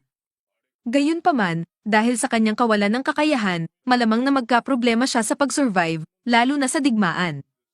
Gayunpaman, sinabi ni ARS na hindi para maging sundalo tulad ng kanyang mga kapatid ang talento ni Rosal. Dahil sa kanyang mga talento na gagawin siyang isang mahusay na estratehista, labis na naguguluhan ng ama ngunit napagtanto na matalino at mahusay magsalita ang kanyang anak. Naniniwala si ARS na ang katalinuhan ni Rosal ay malaki ang magiging tulong sa kanila kaya naman nagpa siya siyang pumasok at tanungin siya muli. Pagpasok sa loob, kinuha ni Rosal ang kanyang libro at umupo sa pader. Humingi ng paumanhin si ARS sa pagkabigla niya at sinubukang humingi ng tawad. Tinanong niya si Rosal kung gusto niya ang mga libro, na kumpirmadong gusto nga niya. Binanggit niya na iyon lamang ang kanyang libro, ngunit lagi itong binabasa ng kanyang ina sa kanya. Nahihiya si ARS tungkol dito at ipinaliwanag ni Rosal na kapag siya'y nagbabasa, nakakalimutan niya na siya'y mahina sa lahat ng iba. Sa kabila ng pagkahiya, lumapit si ARS sa kanya at tinanong kung gusto ni Rosal na bisitahin ang kanilang pamilyang aklatan. Kinumpirma niya na marami silang mga libro at pwede niyang kunin ang anuman ang gusto niya. Subalit tinangkang tanggihan ni Rosal dahil sa palagay niya ay bibigyan siya ni ARS ng guilt trip upang pilitin siyang gawin ang anuman ang gusto nito. Tinanggihan ni ARS dahil sa iniisip niyang maaring masiyahan si Rosal sa pagbabasa ng iba't ibang libro na walang kapalit. Pumayag si Rosal sa kondisyon na sama-samang pumunta ang kanyang mga kapatid. Pumayag si ARS at dinala ang mga kapatid sa kanyang bahay. Pagdating doon, natatakot si Rosal dahil sa isang aso na naglilinis sa kanyang mukha, ngunit iniisip niya ito ay isang mabangis na halimaw na siyang kakain sa kanya. Si Charlotte ay inatas ang ipakita sa mga nakatatanda ang paligid at ipinakilala ang sarili bilang kapitan ng Mage Corps. Siya ay naiinis na gawin ang isang bagay ngunit nagbago ang kanyang isipan nang sila'y purihin. Ginamit ni ARS ang pagkakataon na ito upang dalhin si Rosal sa aklatan habang ibinubunyag na may kopya sila ng bawat aklat sa imperyo. Hindi mapipi si Rosal at nagsimula siyang tingnan ang mga estante ng libro. Sinabihan siya ni ARS na maging comfortable at ibinunyag na lilisanin niya sandali dahil mayroon pa siyang araw-araw na leksyon, ngunit sa pagtatapos, natutulog na si ARS matapos ang kanyang klase at nag-aalala dahil sa palagay niyang umalis na si Rosal. Tumakbo siya pabalik sa aklatan at napansin si Rates na nag-aalaga kay Rosal. Ipinaliwanag ni Rates na labis na na-excite si Rosal at nagpa siya na magbasa ng maraming libro hanggat maaari, ngunit sa bandang huli, napagod at nakatulog siya. Ipinakita rin ni Rates na tinuruan niya si Rosal ng ilang mga salita na hindi niya alam at kaagad niya itong naiintindihan ang ibig sabihin. Aktibado ang kakayahan ni Rosal at hindi makapaniwala na ang ingenuity stat ni Rosal ay tumaas ng ilang puntos sa loob ng ilang oras. Dumating ang kanyang mga kapatid upang kunin siya pauwi at nalilito kung paano niya nagugustuhan ang mga libro kung hindi naman siya marunong magbasa. Namangha si ARS, ngunit ipinaliwanag ng mga ito na hindi kailangan ng mga mangangaso ang kasanayan sa pagbasa. Nagising si Rosal, at tinanong siya ni ARS kung paano siya natuto magbasa. Ipinaliwanag niya na naalala niya ang kanyang ina na nagbabasa sa kanya noong siya ay maliit pa, kaya't sinubukan niyang pagtugmaan ang sinasabi ng kanyang ina sa mga salita sa pahina hanggang sa siya ay makabasa. Labis na nalilito si Godos dahil 3 taon pa lamang si Rosal noon, ngunit ipinaliwanag ng batang-bata na naaalala niya ang lahat mula nang siya ay ipinanganak. Ito ay nagulat sa lahat, lalo na si ARS, na napagtanto na si Rosal ay sobrang may talento hanggang sa punto na natuto siyang magbasa ng kanyang sarili. Hindi niya kayang pabayaan ang ganoong katalinuhan na masayang lamang, ngunit may isang problema, ang kanyang pamilya. Nagmungkahi si Rates na maaari nilang ipaalam sa lahat na may ibang paraan para manggaso ng hindi gumagamit ng pana, na magbibigay din kay Rosal ng kumpiyansa. Kaya naman, binisita ni ARS ang pamilya ng mga mangangaso kinabukasan at sinabihan ng mga kapatid na gumamit ng mga patibong sa halip na mga pana. Lahat sila ay naguguluhan, ngunit ipinaliwanag niya na ito ay popular sa ibang kontinente. Hindi naniniwala si Godos na magiging epektibo ito dahil ang mga sirs ay mabilis at matalino na mga hayop at hindi ito dapat maging posible. Gayunpaman, sinasagot ni ARS at hawak ang mga kamay ni Rosal habang binabanggit na ang tunay na lakas niya ay ang kanyang utak at kung gagamitin niya ang kanyang utak, siya ay magiging makabuo ng isang patibong na magpapakita sa kanyang ama na kilalanin siya. Hindi naniniwala si Rosal sa kanyang sarili, ngunit pinasasaya siya ng kanyang mga kapatid sa pamamagitan ng pagsasabi na tutulungan nila siya. Nagdesisyon siyang subukan ito, at matapos ang ilang araw, nagulat ang kanyang ama sa isang kakaibang istruktura. Sinabihan siya ng kanyang mga anak na tingnan sa loob, at hindi siya makapaniwala sa dami ng mga sirs sa loob. Ipinaliwanag nila na si Rosal ang gumawa ng patibong at itinulak siya palabas. Ipinaliwanag ng bata na alam niya na ang kanyang ama ay dapat maghanap buhay kung ang kanyang mga kapatid ay magiging mga sundalo. Kaya naman, nagbasa siya tungkol sa ugali ng mga sirs at ginawa ang isang patibong batay dito. Tumuturo din ang mga kapatid sa ilang mga halaman na nakasabit sa puno, at ipinaliwanag ni Rosal na kinaiinisan ng mga sanggol na sirs at mga ina ang amoy nito, kaya naman, ang mga sanggol at mga ina ay mananatili palayo sa patibong, na pumipigil sa balanse sa kalikasan na tulad ng gusto ng kanyang ama. Pagkatapos tumingin muli sa paligid, naging malamig ang ugali ng ama at sinabihan ng kanyang mga nakatatanda na lumabas sa bahay at dalhin si Rosal sa kanila. Pagkatapos ay hiningi niya kay ARS na alagaan si Rosal. Lumakad palayo ang matandang lalaki na nagpaparamdam kay Rosal na parang siya ay kinamumuhian. Sinubukan ni Rosal na lumayo dahil sinabihan siyang umalis, ngunit sinabi ni ARS sa kanya na bumalik sa kanilang tahanan dahil marahil ay mayroong dahilan ng kanyang ama. Sa gabi, iniisip ni Rosal na kinamumuhian siya ng kanyang ama dahil nagkasakit ang kanyang ina pagkatapos siyang ipinanganak, mamamatay ito, at pinaniniwala niya na kinamumuhian siya ng kanyang pamilya at itinuturong siya ang dahilan ng kanyang pagkamatay. Ito ang dahilan kung bakit siya nagpapakulong sa kanyang kwarto. Nais niyang hindi siya isinilang at nagsimulang umiyak. Bigla siyang nakarinig ng ingay sa labas, ang kanyang mga kapatid at ama ay pumunta sa bubong, at ang mga kapatid ay nag-iwasang mag-ingay habang pinasasalamatan ang kanilang ama sa pagpapalaki sa kanila. Nagbahagi silang lahat ng inumin habang sinasabihan siya ng kanyang ama na pasalamatan ang kanilang ina para dito. Si Godos ay nagtanong kung bakit ang kanyang ama ay napakalamig nang kausapin si Rosal sa kabila ng kanyang mga pagsisikap na impresyunin ito.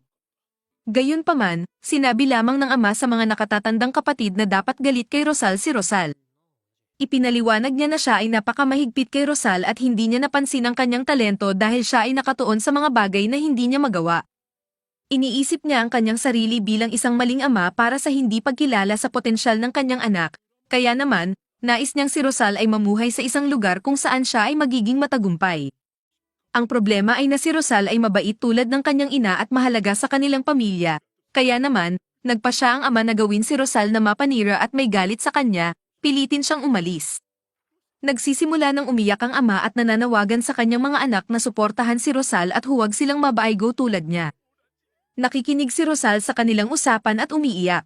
Kinabukasan, pumunta sina ARS at Rates upang sunduin ang lahat, at baliwalain ni Rosal ang kanyang ama, nagpa siyang umalis ng walang paalam. Malungkot ang kanyang ama ngunit nagpa siya itong mag-focus sa pagputol ng kahoy. Gayunpaman, lumapit si Rosal at ipinakita na hindi niya kayang magalit sa kanyang ama. Kinumpirma niya na wala siyang silbi sa bahay, ngunit mag-aaral siya sa ilalim ni ARS at magiging lubos na kapakipakinabang sa hinaharap.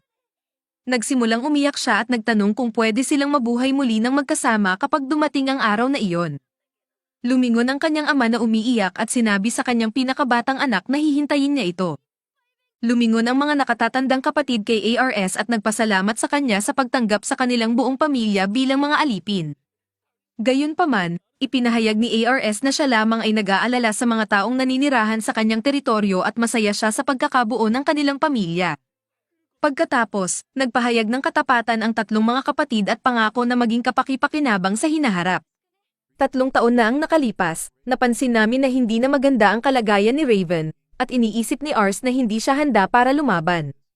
Pero sabi ng tatay niya, wala siyang ibang pagpipilian dahil magulo ang sitwasyon. Nalaman namin na pumanaw na ang gobernador 1 taon na ang nakakaraan, pero pinangalanan niya ang nakababata niyang anak na si VMAC bilang susunod na pinuno. Gayunpaman, sinasabi ng nakatatandang kapatid na si Curran na peke ang dokumento, na nagpasimula ng malaking pagtatalo. Hati ang mga kaibigan kung sino ang dapat na mamuno, at ngayon ay magulo na ang kanilang lugar sa mission, kung saan sinasamantala ng Sates ang kaguluhan. Nagtatanong si Ars kung kailangan ba niyang lumaban, pero sabi ng tatay niya may mas mahalaga siyang dapat pagtuunan ng pansin, ang kanyang kasunduan sa pagpapakasal. Nabigla si Ars nang marinig ito, at naisip niyang bakit walang nagsabi sa kanya. Binigyan siya ng tatay niya ng sulat, at nagmadali siyang ikalat ang balita sa mga kaibigan niya. Iniisip kung ano ang dapat niyang gawin tungkol dito. Pero bigla, dumating ang isang kaibigan niya at sinabing dumating na ang kanyang kasintahan. Lumabas siya para salubungin ito, pero hindi niya alam kung paano kumilos dahil wala siyang karanasan sa mga babae sa nakaraang buhay niya. Nagpakilala ang babae bilang si Lisha, at agad siyang nahulog ang loob kay Lisha. Pero nang makita niya ang stats nito, sobrang nagulat siya dahil napakataas ng ambisyon nito, at iniisip niyang hindi ito tugma sa kanyang cute na itsura. Nababahala siya na baka niloloko lang siya, at hindi niya hahayaang magpanggap si Lisha. Pero habang nag-uusap sila, napansin niyang sobrang adorable talaga ni Lisha. Nagdesisyon siyang ipakita kay Lisha ang paligid, at ang butler nito, si Jin, ay sobrang nagulat nang makita ang isang malsan sa bahay. Pero alam na ni Lisha ang tungkol kay Rates, kaya agad niyang sinabi kay Jin na mag-sorry. Mainit ang pagtanggap kay Lisha, at naupo sila para kumain. Gustong-gusto niya ang karne, at sinabi ni Ars kung paano nila ito iniimbak. Iniisip ni Ars na sobrang cute ni Lisha, at sinabi niya na dumaan siya sa Lamberg papunta roon. Iniisip ni Ars na sayang at umuulan, kaya hindi niya maipapakita ang paligid, pero sinabi ni Lisha na huwag mag-alala dahil sisikat din ang araw. Nagtataka siya kung may kontrol si Lisha sa panahon, pero inamin ni Lisha na nakita niyang palipis na ang mga ulap habang papunta, kaya alam niyang sandali lang ang ulan, kaya sinabi niya kay Ars na ipasyal siya sa bayan. Samantala, nakita sina Charlotte at Rosal na pinagmamasdan sila. Pero pareho silang may masamang pakiramdam tungkol kay Lisha. Pumunta sina Ars at Lisha sa bayan, at nakita nila ang dalawang lalaki na nagtatalo. Nagtataka si Ars kung ano ang nangyayari, at sinabi ng isang babae na ito ay tungkol sa isang order ng Magic Stone. Nag-order ang shopkeeper ng Flame Magic Stones, pero ang dinala ng dealer ay Sound Magic Stones, at dahil verbal lang ang usapan, walang nakakaalam kung sino ang mali. Iniisip ni Ars na dapat niyang ayusin ito, pero nag-aalala siyang magkamali sa harap ni Lisha. Biglang lumitaw si Charlotte, nag-aalok na ayusin ito gamit ang puwersa, pero pinatigil siya ni Lisha. Iniisip ni Charlotte na dapat mag-mind si Lisha ng sariling negosyo, pero sinabi ni Lisha na fan siya ni Charlotte, at pati si Charlotte ay nabighani sa charm ni Lisha. Nagdesisyon si Lisha na ayusin ang sitwasyon at humingi ng pabor kay Ars kung magtatagumpay siya. Nakita namin na nagsusuntukan ang mga lalaki, at lumapit si Lisha sa kanila. Nagtataka sila kung sino siya, kaya nagpakilala siya bilang kasintahan ni Ars. At natuwa sila nang marinig iyon, iniisip na nag-mature na si Ars. Inalok ni Lisha na bilhin ang Sound Magic Stone, sinasabing mahalaga ang mga ito sa kanilang lugar, at ibinunyag niyang may bulkan sila, kaya mabebenta rin niya ang Flame Magic Stone sa magandang presyo. Pero sinabi niyang lahat ng ito ay ideya ni Ars. Natuwa ang mga lalaki na may malasakit si Ars sa pagtulong sa kanila, at sinabi niya sa kanila na magpirmahan ng kontrata sa susunod para sa maiwasan ang ganitong gulo. Naresolba ang sitwasyon, at nagpasalamat si Ars kay Lisha sa kanyang tulong. Pagkatapos nito, binanggit ni Lisha ang tungkol sa kanyang pabor, at nagtaka si Ars kung ano ang gusto niya, pero ang hiling lang ni Lisha ay sagutin ang kanyang tanong kung anong klaseng tao ang gusto ni Ars. Hindi makapaniwala si Ars na iyon lang ang gusto niya, pero alam niyang hindi niya kayang malusutan si Lisha, kaya sinabi niya na gusto niya ang mga taong nagsasabi ng totoo at tapat. Sa gabi, iniisip ni Ars kung bakit hindi niya moari ang mga intensyon ni Lisha. Pero habang naghahanda siyang matulog, nakita niya ito sa kanyang kama. Nagtaka siya kung nagbibiro lang ba si Lisha, pero sinabi nitong gusto niyang makipag-usap ng direkta sa kanya. Nag-share sila ng tsaa, at nagtaka siya kung ano ang gusto niyang pag-usapan.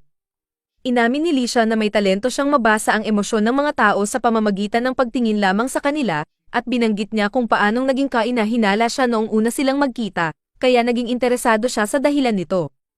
Nagpa siya siyang sabihin ang totoo, isiniwalat ang kanyang kakayahang makita ang stats ng isang tao at kung paano sobrang taas ng ambisyon ni Lisha, dahilan upang isipin niyang kalkulado ang lahat ng kanyang mga galaw. Akala niya hindi siya paniniwalaan ni Lisha, pero sinabi ni Lisha na nagpapaliwanag ito ng kanyang mga aksyon. Inamin ni Lisha na talagang ambisyosa siya, kaya nagtaka si Ars kung ano talaga ang hinahabol niya.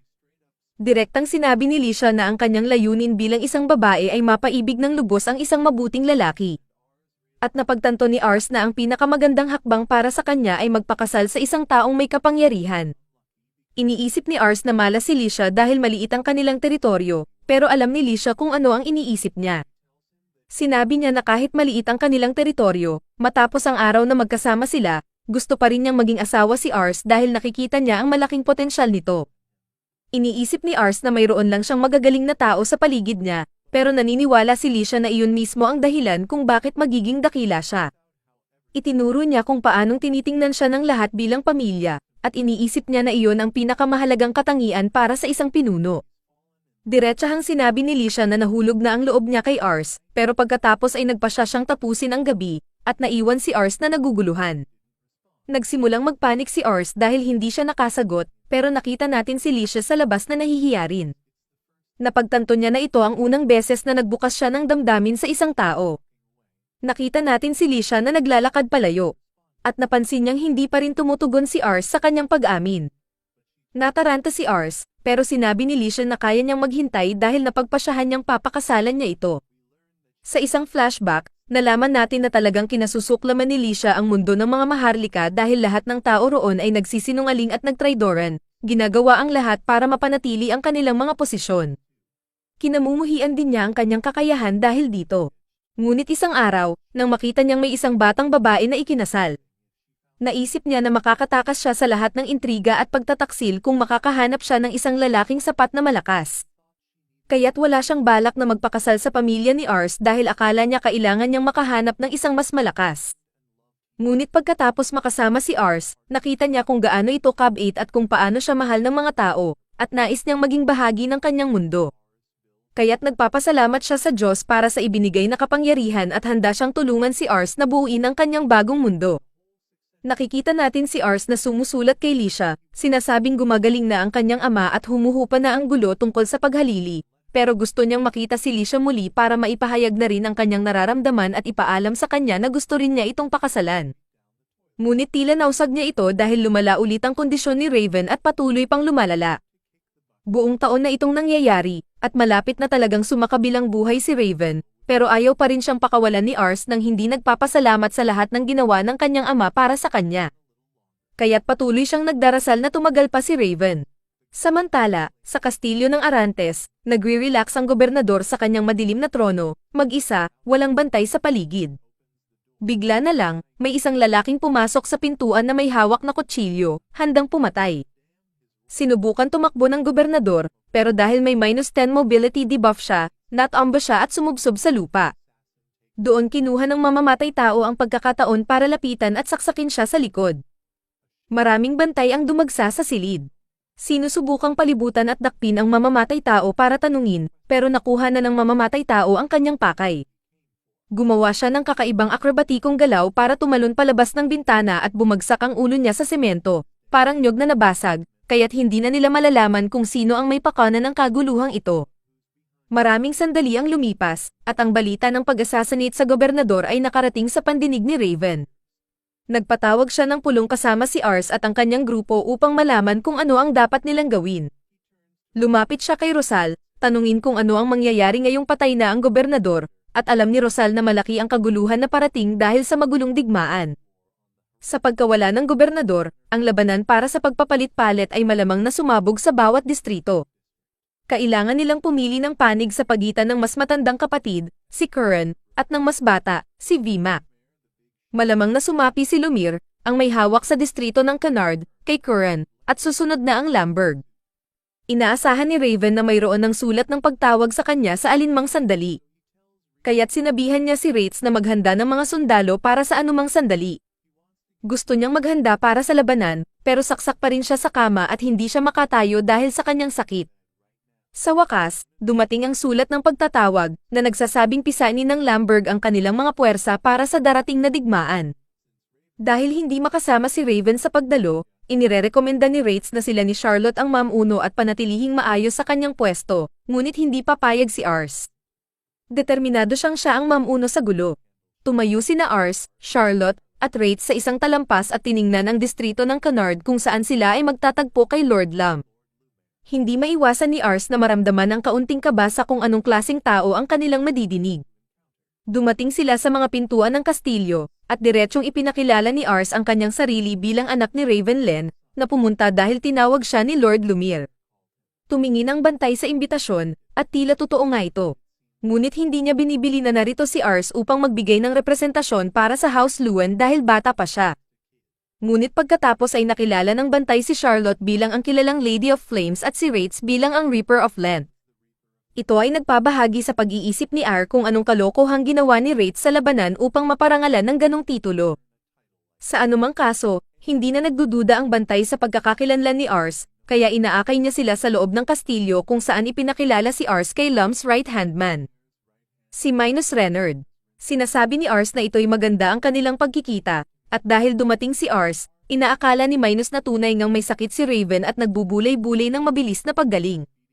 Binigyan ni Ars ng sandali ang kanyang sarili na suriin ang mga estadistika ni Minus, at sapol na sapol, ang lalaking ito ay higit sa karaniwan sa lahat ng bagay. Binanggit ni Minus na narinig niya ang mga tagumpay ng grupo at direktang nag-aalok sa kanila na magtrabaho dito sa halip, Ngunit hindi tumatanggap si Charlotte at Wraith sa alok ni Minos dahil sila ay mayroon ng ipinangakong katapatan sa Houseland. Siya ay nadismaya, ngunit tinanggap ang kanilang pangako. Sa pagtatapos ng mga introduksyon, iniwan ni Min si Ars sa silid ng Maiteng kung saan naghihintay ang iba pang mga pinuno. Medyo kinakabahan si Ars, ngunit pumasok siya roon at may kumpiyansang nagpakilala bilang Arsland na kumakatawan sa Ravenland. Umupo siya, ngunit hindi pa rin siya gaanong kampante dahil wala pang nagsasalita.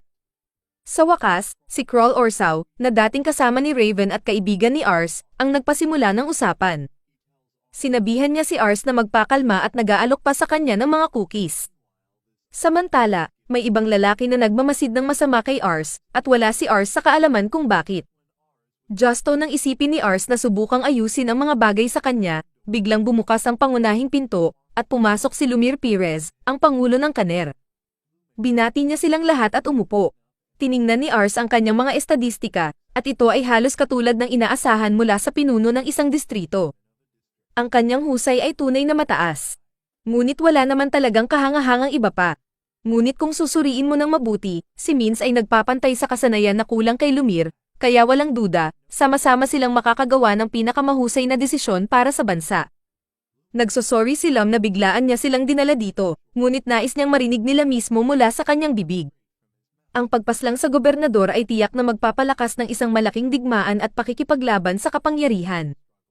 Hanggang sa huling sandali, suportado ni Lam ang nakatatandang kapatid, at hindi magbabago iyon, kaya't nagtatanong siya kung mayroong may reklamo sa kanyang mga plano. Wala sina Kroll at Ars na ibubuga sa pulong, kaya't nagtatapos na si Lam at binanggit tungkol sa mga chismis na maaaring gamitin ng Sates ang pagkakataong ito upang maglunsad ng isa pang atake sa kanila. Gusto niyang nakahanda ang kanilang mga tropa kung sakaling mangyari iyon. Ngayong tapos na ang pulong, ang iba ay nag-iisip na kung paano panatilihin ang kanilang mga tropa na handa. At pagod na si Ars dahil wala pa siyang karanasan sa buhay na ganito kahirap.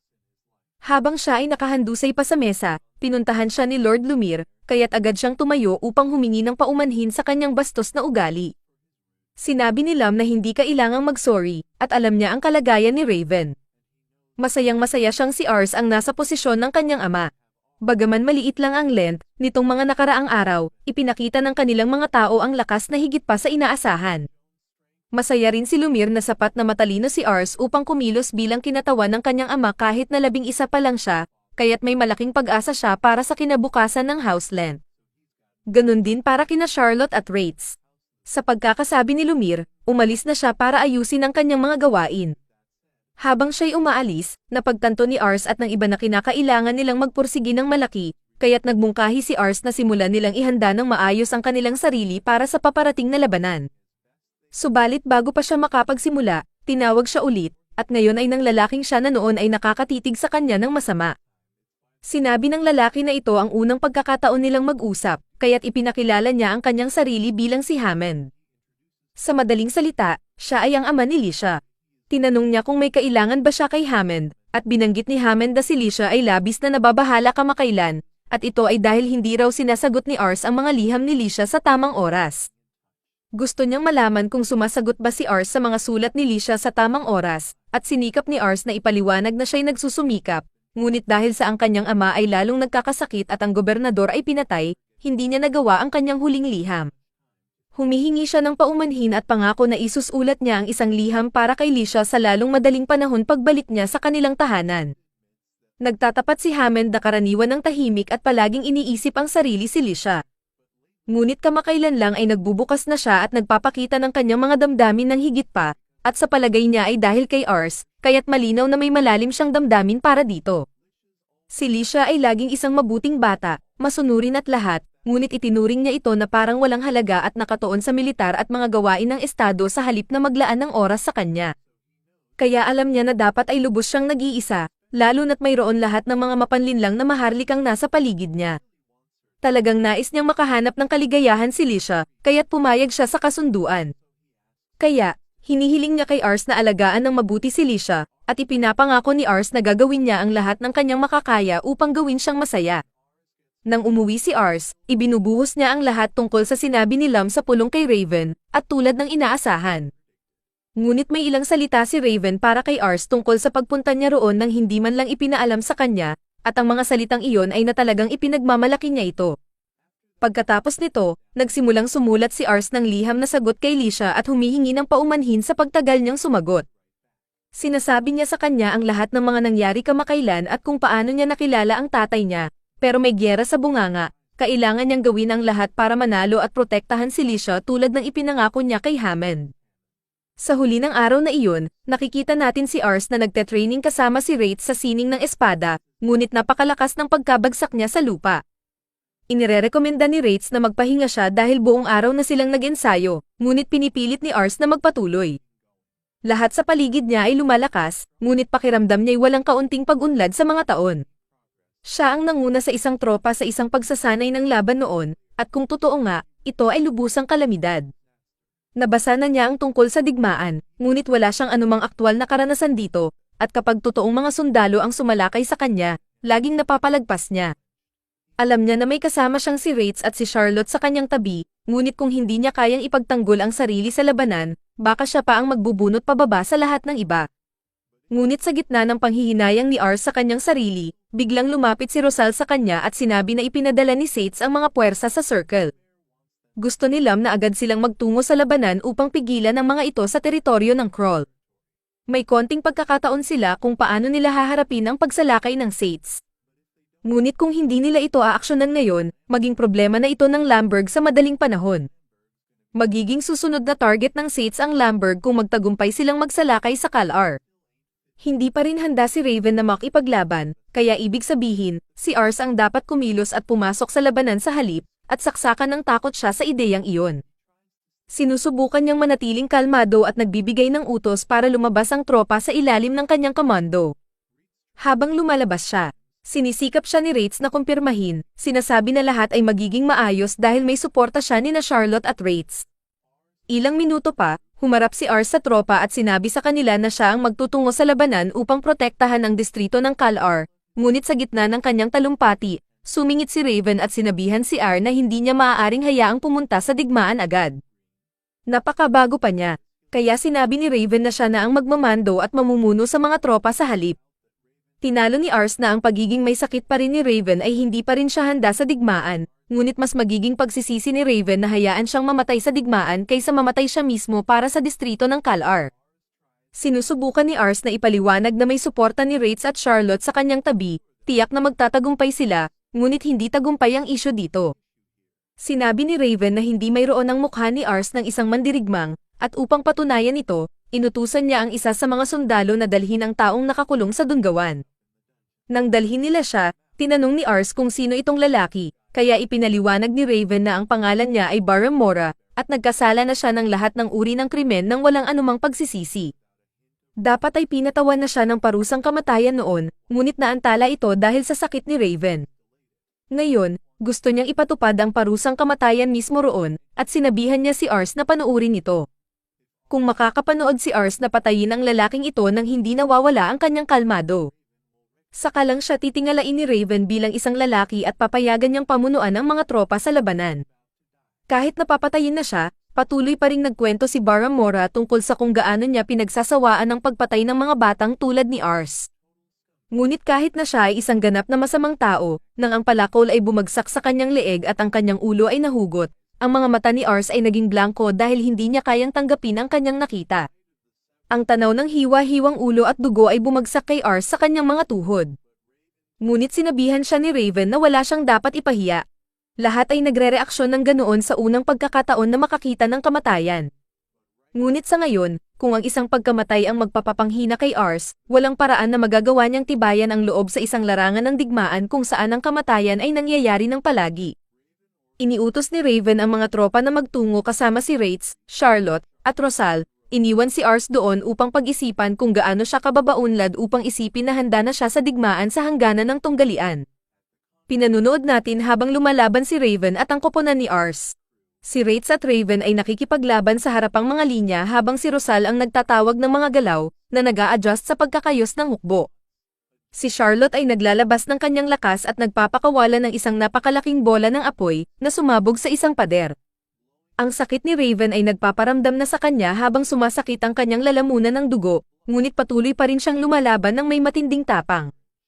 Ang kalaban ay mas marami ng 50% kaysa sa hukbong Kaner, ngunit dahil sa pamumuno ni Raven sa mga puwersa ng Lent, nagtagumpay silang sakupin ang kastilyo na kanilang pinaglalaban. Ang labanan ay tumagal ng mahigit 1 buwan, at bumalik si Raven 4 na araw matapos ang ika-12 na kaarawan ni Ars, ngunit nasa masamang kalagayan siya. Natatakot ang mga kapatid ni Ars na baka mamatay siya, kaya lumapit si Ars upang kausapin ang kanyang koponan. Sinabi niya kay Rates na nasugatan siya sa panahon ng pagsasanay at nagtanong tungkol sa kanyang ama. Ipinaliwanag ni Rates kung paano lumaban si Raven tulad ng isang bayani, ngunit mas naging masama ang kanyang kalagayan pagkatapos ng labanan. Sinisisi ni Ars ang kanyang sarili dahil sa hindi niya kakayahan na mapalitan si Raven, ngunit binabalikan siya ng iba na si Raven ay may sakit na nga. Humiling si Ars na ipaalam sa kanya kung magbabago ang kalagayan ni Raven, pagkatapos ay umalis siya upang magpatuloy sa pagsasanay. Sinabi ni Rates na medyo huli na, ngunit wala nang pakialam si Ars. Lahat ay nag-aalala kay Ars dahil narinig nila na nag-aaksaya siya ng lakas sa kanyang araw-araw na pagsasanay. Biglang nagulat ang koponan nang dumating si Licia sa kanilang pintuan. Labis siyang nag-aalala kay Ars dahil napansin niya ang pagbabago sa mga liham na ipinapadala niya kamakailan. Ang kanyang mga salita noon ay maalab at magiliw, ngunit ngayon tila siya'y malayo. Nagtataka siya kung may mali, kaya't sinasabi ni Rates sa kanya na huwag magalit kapag sabihin niya sa kanya na may dahilan si Ars. Naiinis si Licia at ipinaliwanag na hindi siya nasasaktan, siya ay nag-aalala lang talaga. Desperado siyang malaman kung ano ang mali, kaya't lahat ay sumasang-ayon na sabihin sa kanya. Iniulat nila sa kanya ang tungkol sa pagpaparusa at kung paano ang pakiramdam ni Ars ay may sala sa pagsasama ng kalagayan ni Raven. Sinisisi ni Licia ang kanyang sarili dahil hindi niya natulungan si Ars ng mas maaga kapag kailangan ito, kaya't nananawagan siya sa kanila na sabihin sa kanya kung nasaan siya. Nang sabihin sa kanya na si Ars ay nasa gitna ng mahigpit na pagsasanay, todo ang kanyang pasiga na gustong makita si Ars, ngunit siya ay nasa gitna ng hardcore na pagsasanay. Matapos siyang magtomba sa lupa, sinabihan si Ars na hindi na niya kaya pang magpatuloy sa pagsasanay sa pisikal, ngunit hindi siya pumapayag si Ars, at ipinapaliwanag niya na lumaban ang kanyang ama sa tunay na labanan sa mas masamang kalagayan pa. Lubos na nagnanais si Ars na protektahan ang lahat tulad ng kanyang ama. Kaya't patuloy siyang nagtutuloy sa pagsasanay. Nagulat ang koponan nang hindi kausapin siya ni Licia, kaya ipinaliwanag niya na hindi ito ang tamang oras. Biglang narinig nila na nagbalik sa katinoan si Raven. Gusto ni Rosal na ipamahagi ang magandang balita kay Ars, ngunit lumalabas na gusto muna ni Raven na makipag-usap sa kanilang tatlo. Nakipag-usap si Raven sa kanila nang walang kaba, at nagtataka si Charlotte kung sino ang lalaking ito. Ipinaliwanag ni Raven na hindi siya nakikipag-usap sa kanila bilang kanilang Panginoon sa ngayon. Gusto niya lang malaman kung masaya sila sa kanilang buhay sa bahay. Lumalabas na parang langit nga sa kanila, at natutuwa si Raven sa narinig. Ngunit bigla niyang ibinabandera ang masamang balita. Ipinaliwanag niya na ang kanyang oras sa mundong ito ay halos tapos na, kaya't gusto niyang sabihin sa kanila ang isang bagay. Hindi niya inaasahan ng marami noong una na dinala sila ni Ars sa loob, ngunit sila ay naging mahalagang haligi sa kanilang teritoryo. Masaya si Raven na nakilala sila, at ipinagmamalaki niya ang lahat ng kanilang naabot. Tahimik lang silang lahat, at ibinunyag ni Raven na may pabor siyang hihilingin. Hindi pa handa ang Ars na harapin ang mga labanan, at magiging napakawalang awa kung gagawin siyang Panginoon ngayon. Ngayon, sa bingit ng kamatayan, napagtanto ni Raven kung gaano karami ang hindi pa niya natatapos. Nais niyang sana'y nadala na niya si Ars sa labanan ng mas maaga upang maipakita sa kanya ang mga mapait na katotohanan ng mundo habang nariyan pa siya upang protektahan siya. Pero huli na para doon, kaya't humihingi si Raven sa kanilang tatlo na suportahan si Ars. Hindi siya humihingi bilang isang Panginoon ng isang teritoryo, humihingi si Raven bilang isang ama. Ipinahayag niya kung gaano siya ka-proud na tawaging anak si Ars, at nakiusap siyang pagbigyan nila ang kanyang hiling. Pinuri ni Rosal si Ars sa pag-aayos ng sariling relasyon sa kanyang ama, at nangangako siyang gagawin ang lahat para matulungan si Ars. Ipinaliwanag ni Charlotte kung paano binigyan siya ni Ars ng layunin sa buhay. At hindi na niya kayang maglingkod sa iba. Pareho rin ang nararamdaman ni Rates, nangangako siyang ipaglalaban si Ars kahit na mga hulugan pa ito ng kamatayan. Lahat sila ay sumang-ayon na susuportahan si Ars, at nagpasalamat sila kay Raven sa pagpapapasok sa kanila sa kanyang tahanan. May isang bagay na hinihiling si Rates kay Raven, at pumayag si Raven, kaya sinabi ni Rates kay Licia na gusto siyang makausap ni Raven. Humingi ng paumanhin si Licia sa pagkikita sa ganitong magulong sitwasyon. Pero nagulat siya nang malamang nagkita na sila dati. Akala ni Raven na siya isang sobrang maingat na babae noong una niya itong nakita, pero agad niyang napagtanto na may mabuti siyang puso. Nais ni Raven na may isang katulad niya sa tabi ni Ars, kaya hiniling niyang maipagkasundo sila ni Ars. Nag-aalala si Raven na baka mabaigo siya sa mga pagkukulang ni Ars, pero hindi iyon ang iniisip niya. Inamin niya na ang kabaitan ni Ars ay maaaring maging kahinaan niya, pero alam niyang pinagsisikapan nitong mapagtagumpayan iyon para maging katulad ni Raven. Masaya si Raven na marinig ang sinasabi niya dahil malinaw na nahulog na siya kay Ars. Buong pagmamalaking inamin ni Lisha na mahal niya si Ars ng buong puso, at nagpasalamat si Raven sa kanya. Lumabas ng silid si Lisha habang hiniling ni Raven na makita si Ars sa susunod, at nagpasalamat siya kay Wraith sa pagtulong sa kanya na makilala si Raven. Nang mag-isa na si Wraith, binalot ng mga alaala niya kay Raven ang kanyang isipan, at napahagulhol siya ng iyak. Kinalaunan, lumapit si Ars. Puno ng enerhiya, upang makita ang kanyang ama, at laking ginhawa niya nang marinig niyang mas mabuti na ang pakiramdam nito. Ibinunyag ni Ars na nag-research siya ng husto tungkol sa karamdaman ni Raven, at may ilang mga remedyo siyang gustong subukan. Sinubukan ni Ars na pag-usapan ng isang doktor na maaaring makatulong, ngunit pinutol siya ni Raven. Naalala ni Raven na noong kaedad siya ni Ars, tumakas siya mula sa kanilang tahanan at pumunta sa lungsod dahil sa mapaniil na pinuno ng kanilang nayon. Nagkataong bumisita ang gobernador ng misyon sa lungsod, at ang pinakanatatandaan ni Raven ay kung gaano kahanga-hanga ito. Labis na humanga si Raven sa kanya, at gusto niyang maging katulad nito, isang gobernador na marsing manguna sa maraming sundalo. Natutunan ni Raven ang espada at naging sundalo. Lumaban siya ng buong puso at nakilala dahil sa kanyang mga ginawa. Hindi nagtagal, naitalaga siya ni Lumir at nagkaroon ng sariling teritoryo. Pinapahalagahan niya ang lahat ng naninirahan sa Lamberg. At inialay niya ang kanyang buhay sa pagprotekta sa kanila. Nag-alala si Ars nang magsimulang umubo si Raven, at ibinunyag ni Raven na alam niyang sinisisi ni Ars ang sarili para sa kanyang kalagayan. Tiniyak ni Raven sa kanya na hindi iyon kasalanan niya dahil pinili niya ang buhay na ito. May hihilingin si Raven kay Ars, kaya sinabi niyang protektahan ang mga tao ng Lamberg. Nagsimulang humagulhol si Ars, pero pinigil niya ang sarili at idineklara na gagawin niya ang hiling ng kanyang ama. Nakikita ni Raven ang determinasyon sa mga mata ni Ars, kaya napagtanto niyang maging anak niya ay isang mabigat na responsibilidad. Tinanggihan iyon ni Ars at buong pagmamalaking sinabi na masaya siyang maging anak ni Raven.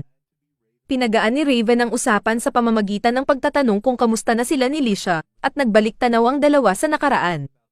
Nagkwentuhan sila buong gabi, at pati ang natitirang pamilya ay sumali na rin. Sa kasamaang palad, kinabukasan, pumanaw na si Raven. Nang gabing iyon, pinapunta ni Ars ang kanyang mga kapatid upang magpaalam sa kanilang ama habang inihahatid ito sa huling hantungan. Nagsimulang tumulo ang luha ni Ars at nagbigay siya ng talumpati tungkol sa kung gaano kahanga-hanga ang kanyang ama. Sinabi niya sa lahat na ipinagkatiwala ni Raven sa kanya ang pag-aalaga sa lahat ng tao sa Lamberg. Inamin ni Ars na hindi siya kasing lakas ng kanyang ama, pero ipinangako niyang aalagaan silang lahat ng higit pa sa sinuman, at nangakong poprotektahan sila. Humingi siya ng kanilang suporta, at lahat sila ay nagkaisa sa likod niya, sinasabing gagawin nila ang anumang bagay para sa kanya. Biglang naalala ni Charlotte ang isang pagkakataon na sinubukan niyang magpakitang gilas sa labanan, pero sinabi ni Raven sa kanya na itago ang ganang uri ng pagsisikap para kapag kasama na niya si Ars sa labanan, kaya ipinangako niyang gagawin iyon. Naalala naman ni Rosal ang isang pagkakataon na nagpuyat siya kakaaral at sinabi kay Raven na gusto niyang matuto ng marami para matulungan si Ars. Pinaalalahanan siya ni Raven na marami pa siyang oras para lumago, kaya maaari niyang dahan-dahanin at lumaki kasama si Ars. Medyo nalungkot si Lisha sa sarili niyang alaala, pero masaya siyang makita kung gaano kalapit ang lahat sa sandaling ito. Nagpasalamat si Ars sa lahat sa kanilang suporta at hiniling sa kanyang ama na bantayan sila. Pinatatag ni Ars ang sarili at humarap sa lahat, ipinahayag na mula sa araw na iyon, siya na ang pinuno ng Houseland. Lahat sila ay yumuko sa kanya. At idineklara niya na nagsisimula na ang alamat ng Houseland ngayon. Samantala, may isang misteryosang babae na nakarinig ng ilang kalalakihan na nag-uusap tungkol sa isang asasinasyon, at tinanong niya sila upang malaman ang mga detalye.